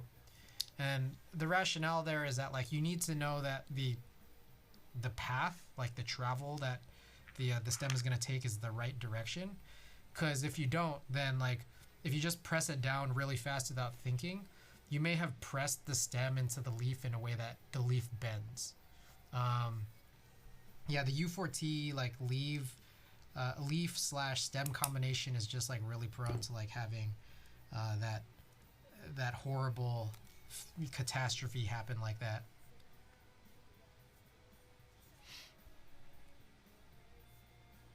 Yeah, Mech Market is a place for shittily tuned switches. I sell the garbage switches I get off boards. I get from boards. I buy off of Mech Market there as well, so I guess I'm part of the problem. Most of them are just inconsistently lubed, nothing regarding functionality. Oh, man. Yeah, I got no trust for people like you. I got no trust in anybody anymore at this point. Try to push the top without pre-pressing the stem. It can bend or even pop out. No, okay, wait. So I realized I never actually finished the story. The story was that because half of them were really bad, I went and made a big fuss to the seller. He refunded me like half because, you know, half of them were bad. I went on to go buy because you know, what I bought from this guy were Franken switches. They were the Halo stems and the U4T housing Franken switches. I went and bought a bunch of U4T stock so that I could have enough for a regular U4T build, and then like enough to replace all of the bad Franken switches I bought from the Mech Market seller. So that's what these are. These are like, you know, the reconstructions of all of the bad ones that I no longer really care to have.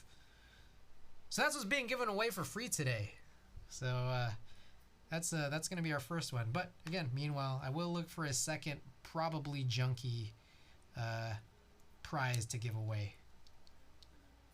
The second one. So yeah, no worries. I mean, it's fine. Like it's not any big deal. Ooh, I think we're almost done with the disc. Chris, Gaz is now in Arizona. Can sell you parts, save your souls.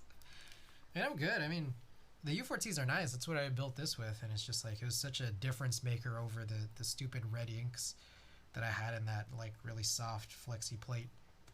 So we're good now. I don't think I need any more U4T related stuff. I mean, maybe like I know there's like some U4T linears, right? Or like Gazoo linears. So maybe that might be some. My pricing usually reflects it though. 10 to 15 off market price to try to fix them up a little. New films, unbending top housings. Okay.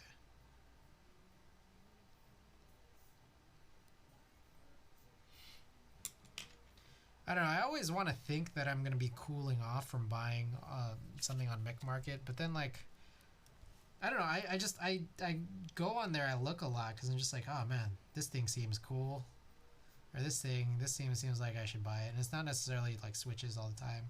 Sometimes it's like boards that are a little bit rarer, but I feel like I'm slowly checking off the list of HHKB layout boards, you know, that I don't think I really need new ones as frequently as maybe I was buying them from before, but sometimes they come in the form of group buys. So yeah, and for anyone who's just tuning in, something to mention about myself, my name is Chris.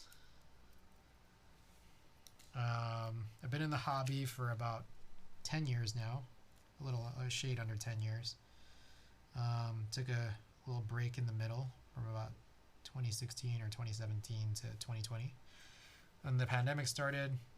In that time, during my break, I just got really used to the HHKB layout. So upon my return here, I pretty much entirely buy and fill out my collection of HHKB layout boards because not only do I now feel like I have more of the capital to be able to do so, it's that it's the only things that I'm really interested in at this point. So if you guys are interested in what's in my collection, feel free to hit that exclamation collection command. Pretty much every single build that I do on streams are personal builds, just like filling out these brand new or like, you know, boards that I've just most recently received, sometimes rebuilding them, you know, the works. Okay, it looks like that thing is finally done. So let's go back to our regularly scheduled playlist of music. And take a look here. I'm gonna peek around for some stuff to maybe give away.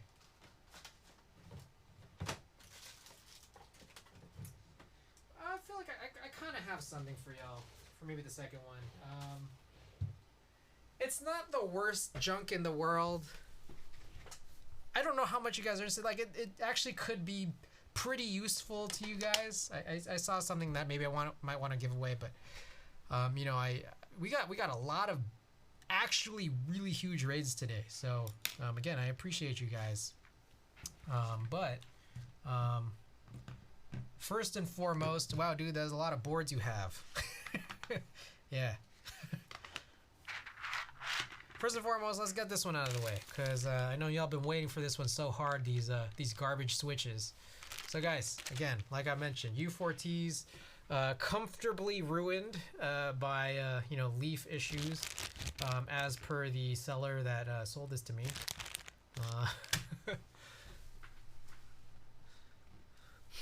Okay. Who was that? Oh, let's see what we got here. Wink2C, thank you for the follow.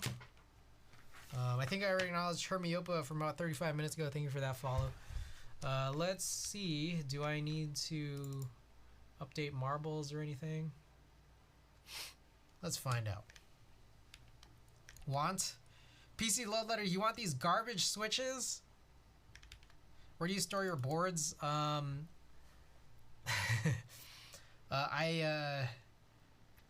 In the lobby of my apartment, maybe about a year and a half ago or so, someone left out a bookcase that I think was just, they were trying to, you know, trash. I stole it. I stole it. Now it's in the corner of my living room, and it's a really tall bookshelf, and they all just kind of go into pre-cut cardboard clamshell boxes. And yeah, they all sit on that shelf. I'm not sure maybe I'm guessing. Oh, I guess I never posted it to Discord. All right. If you guys are interested, here's my Discord. Here's what I'll do. Let's kick this off. If you guys are interested in winning these really super broken switches. In fact, there's also even for some reason a bottom housing. I don't know if you guys can see this. There's a bottom housing that's a GAT black ink bottom housing for some reason. But if you're interested, smash that follow button. Also, vote for your favorite map or your favorite number from 1 to 60. Meanwhile, I'm realizing more and more here that you may have just noticed now that like the face cam switched sides, and I realized that this side makes a little bit more sense so that I'm looking at the stream now. So I gotta like make some adjustments there. But I also you feel free to join that Discord, and what I'll do right now is I think I snapped a picture of that. What the hell is that?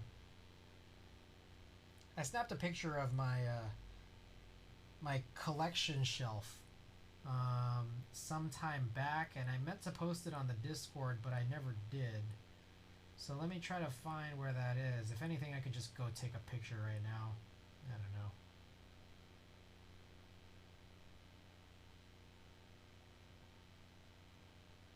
Dang, I can't even find it anymore.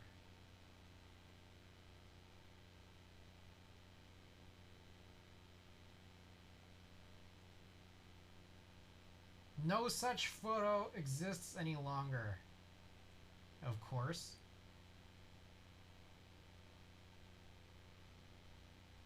I could just go out and take a picture. All right. What do we have? Oh, the dojo. Looks like the dojo one. Okay. Let's run. Excuse me. Let's run the dojo. Let's set this up as we'll do. Let's do 3.5 minutes. So guys, smash that follow button, hit that play command. I will ring my Discord for giveaways in case anybody out there is awake and interested.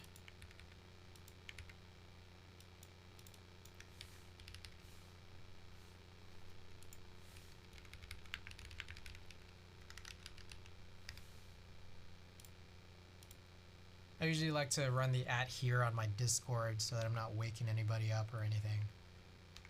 Okay, meanwhile, let me go. I'm gonna go take a picture of this shelf so I can post it on the Discord, as it may entice you guys to join my Discord.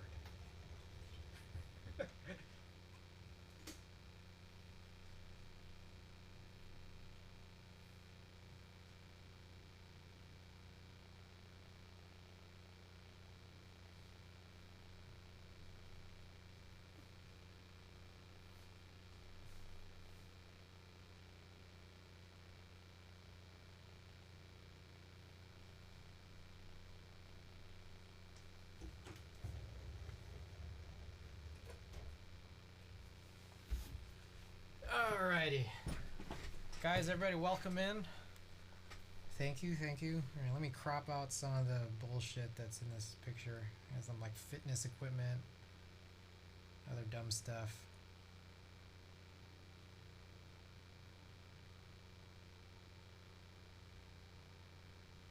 There's like a little nook. It's not really an alcove, but I would just call it a nook.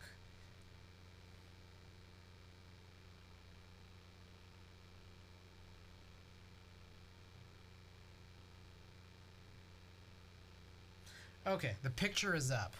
Where do you live? Oh, here's my full address. I'm located here in San Francisco. I don't make that a secret. I'm awake. Fitting this whole pizza into my mouth. All right. Guys, just about a minute left to join, so feel free. Smash that follow button, hit that play command. And the Discord, I just posted in the keyboards channel. I realize, I feel like my Discord might need some channel reshuffling. I realize because there's only one keyboard channel, and then there's like a million other channels, many of them related to Nintendo. Holy shit, that amount of boards in the boxes. So, let me also clarify. The top-ish row of brown boxes. So there seems to be like 2 rows of brown boxes, but the top row of brown boxes, those aren't boards, but those are like Wing 2C. I don't think I have it for the capital D, but lowercase d, there it is. That top row of boards or boxes, those aren't boards, but those are like assembly builds that you can like kind of like swap in and out. You know what I'm talking about? So like you have your PCB. Oh, looks like we're almost getting started here. All right, early lead goes to 22nd T with an early lead. Okay, so yeah, just like the PCB plates, and you know, if I've soldered switches to them already, I just put them in their own like smaller boxes, but they're not like full keyboards. Some of them, I suppose, like when you solder them all together, if they have a USB connector, I suppose you could use them as keyboards, but I mean, it's kind of like a jank keyboard, you know. You got to show us the kitchen cabinets. Yeah, so I also, my kitchen pantry used to be where I stored all my boards, but I began running out of space.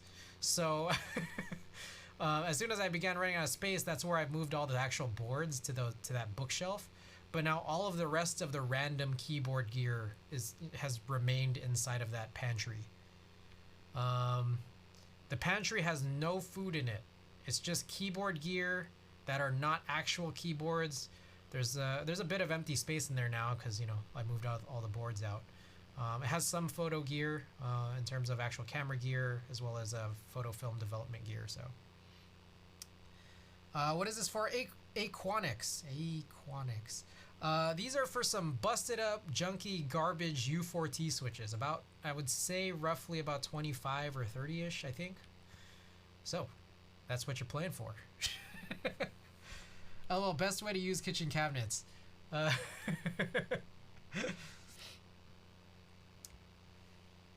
There's an Asian culture museum I want to go there or near there, I believe. Yeah. What is it? What is it called again? Shit. I gotta look up the name. Whoa. Looked like someone just died, I think. PC Load Letter in the lead. Neck and neck with EJZX for these busted up switches. But it looks like EJZX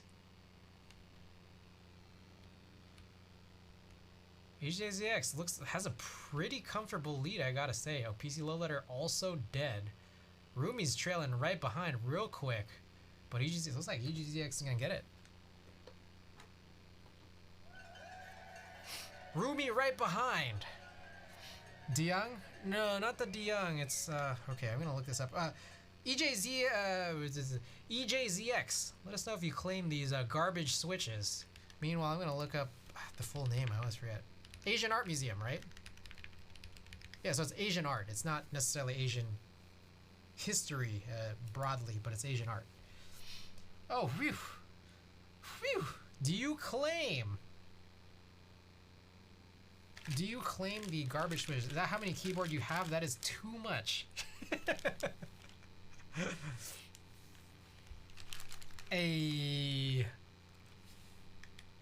That's too much, man. Let's view the Asian art, Chinese culture, and a few others. Oh. Died at the last second. Anyone wants to go again? Do you want to, EJZX, you want to re-roll? You want to pass it off, or do you want to re-roll? Up to you. Is that what they're called, or are they legit trash? Beard Hannibal. They're, how do I put this? They're legitimate trash. These have ruined leaves, so these U4Ts feel like linear. They feel like linear switches. Are they free entry? Are you talking about the museums? The Asian Art Museum is not free entry. I'm not sure about the Chinese culture one, though. Their leaves are trashed. EJZX, is that, am I assuming that what you mean? Let's do a reroll. All right, let's do a reroll. All right, first one to vote. Whoever votes first.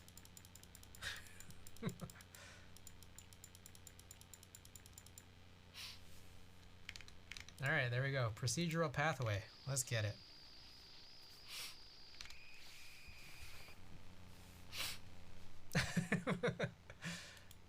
Alright, smash that follow button, hit that play command. We're gonna reduce this. You guys are already here, so let's just a shade over a minute here to join. Garbage switches up for grabs. Absolutely free. Free shipping worldwide. Let us know. I still got a bunch of packages to ship out. I believe there was someone, I think his name was Trojan Jovi, who had a proxy for me to send to, and there's a time limit there, and I'm not sure if I've exceeded that time limit yet, so I at least need to get one of these packages out soon. More people playing this round? Yes, Chris, I still remember the 15th stream. Hey, who knows? Just as long as you get your name in, it's all that matters, right?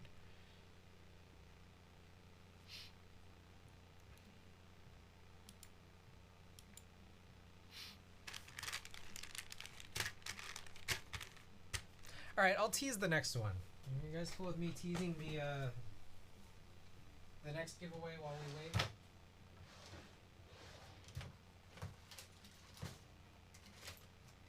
How do I put it? It's junk to me. Like, it's like I feel as though I don't really have a use for this any longer, but it might be useful to you. I can't tease it because we gotta find out who the early leader is. Mystery, early lead. There you go. There you go. Oh, I forgot to join. I always forget to join mine. I always forget to join my own races. Am I crazy, or is like, I feel like we've played Pixel's procedural pathway, but am I crazy in thinking that like it always looks different? Like, I don't remember it looking like this. Lived in San Jose all my life, but never actually explored around, and now that I'm adult with free time, might as well. I hear that. Like, sometimes it's weird, like, you know, sometimes it kind of feels like, you know, like you might not be like cultured, and then you're just like, wait, I have the, you know, capability to, like, you know, walk around. And it's like I need to exercise it.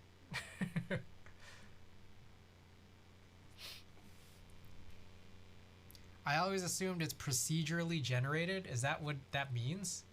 Ooh, 20-second T. 20-second T with this lead here. Can't really tell. Oh my goodness, that was quick. 20-second T. Do you claim the garbage U4Ts? Sheesh. Sheesh. I claim. Hey, there you go. Oh my. All right. We got a claim there. All right. Now it's time for the second and final junk race. As a commemoration, we weren't gonna run this race tonight, but we did after all these fat raids. All right. So let's see if we can get everything in order here, so you guys know what you are racing for. Again, as I sort of briefly teased, I personally don't have a use for this anymore, but maybe you guys do. Let's just show it off. It's just one of these wireless Qi chargers that's also kind of a stand, and you know, I have the included USB-C to USB-A connector here. You might need your own like USB wall wart or whatever you call those. I think this also, if I recall correctly, this also does offer like fast charging, so it's not like one of those slow Qi chargers. I actually have two of these. I don't need two. I think one of the reasons I had the other one was because I used to work in an office, so I wanted to have one there. But yeah, I don't need two. So if you guys actually need this, or just want it, or just want to play some marbles, hey, you know what I think? I think you should vote for your favorite map Or your favorite number from 1 to 60.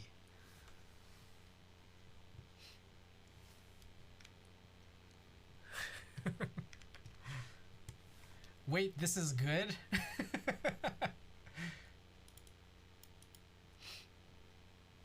Alright, okay, so we got some people actually interested in this. Alright, alright. Guys, I appreciate you guys being here. I mean, not only do I appreciate being able to talk to you guys, I hope you guys appreciate my stupid ass prizes. I appreciate you guys taking them out of my hands because I don't know. I feel like it's more fun knowing that they're going to you guys rather than the trash or, you know, sitting in some storage or Goodwill, and I get to clean out my apartment. You know, Goodwill. It's like it's not that like I don't like donating these things. It's just that like, you know, I never know. You know what really happens when it gets to Goodwill. Does it get lost? Does it never get bought? I always worry. But if I know if it's going to one of you guys, hey, at least I don't have the responsibility of throwing it away.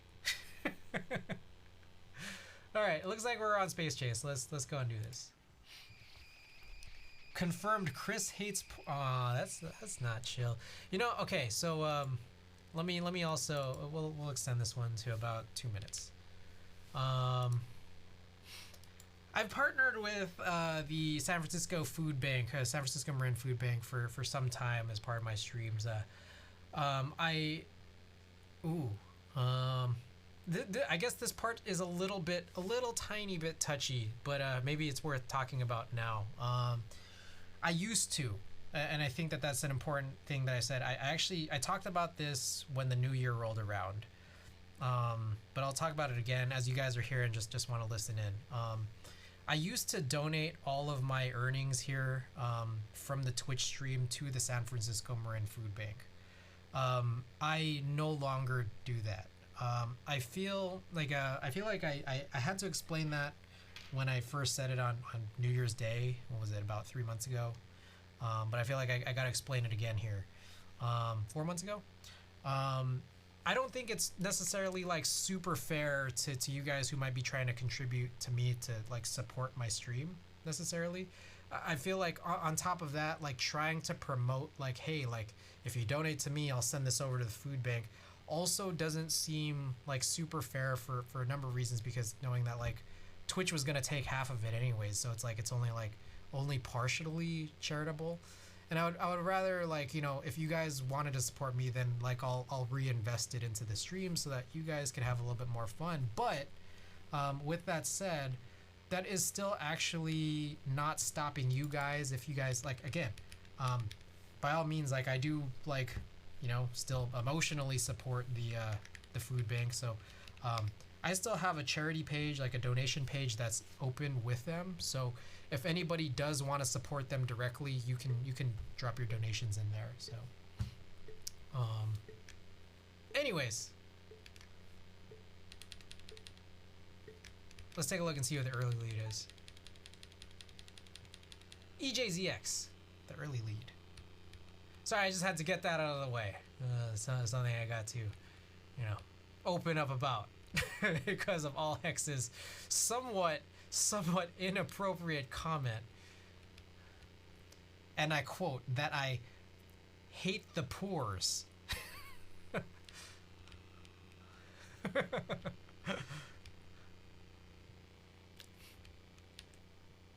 Nah, I want you guys to have some fun here. Wait, I forgot hit play. That's 15 straight. 15 straight.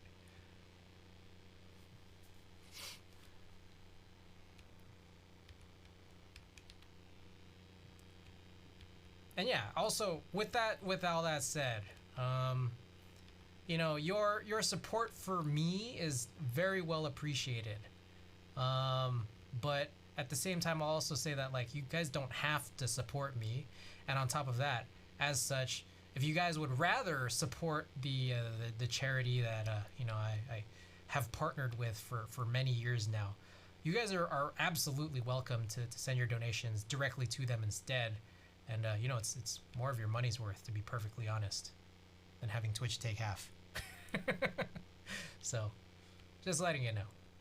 Oh my gosh. PC load letter? Really? Oh my goodness. That was quick. A quick win for PC load letter. PC load letter. Congratulations. Oh, claim. A quick claim while we're at it. All right. There you go. All right. We are going to still wait on, for anyone who hasn't tuned in before, the last place finisher always gets to choose the raid target. But, you know, we'll have some hints. See who's up. But 22nd T, looks like you're the last place finisher. If you have anybody in mind that you would like to raid, let us know. Meanwhile, if you need some assistance in finding some, perhaps if you're looking at keyboard content, or if you have a friend or someone you support, someone you really like watching, just let us know. It could be anybody. It's your choice, 22nd T. It does not have to be keyboard related at all. You know, if Sup Caitlin is on and you want to raid Sup Caitlin, by all means. I don't actually follow her, so I don't actually know if she's on.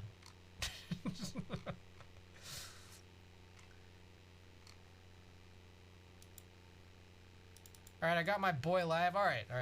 Send it, send it over. Well, Sub Caitlin is a background stream at all times. That's how we stay correct. Alright, let's check this out. So, let me get through any ads if I need to get through ads, but alright. Cool. Also, do I message you 22nd T? 22nd T, you won the last one, right? I've already forgotten. I need to tabulate this. Give me one moment while we do this.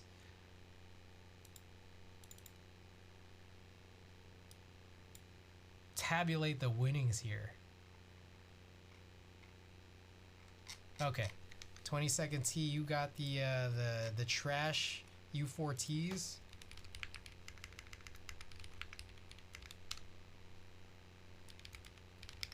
And PC load letter. I got the Qi charger. Okay. What's that charger again? I want to buy one. It's the least junk so far. This is from iAudi. I don't know. I could find the link. I could send you the link after. Okay. All right, guys. So here's what I'll say as we sort of close this along. I will try to finish this by like Wednesday or Thursday. If I don't, I guess next time around I'll just continue these super slowly as we try to just ramp up to the actual Oxara HHKB build. I know that we were really excited to see that last Thursday. You know, I'm still excited to be able to build it. But we gotta finish these switches off first. So until then, got it. But this gray, yes, that's the one, I believe. I purchased this in May 9th, 2019. Okay, anyways, all right, so until Wednesday or Thursday or whatever, if I finish this or not, it might be more tuning, it might be the actual XR build. I'll let you guys know, but until then, let's see. Y'all can join the Discord if y'all haven't already. But good night from San Francisco. We're gonna be rating 22nd T's good friend, All Jew G. Good night, guys.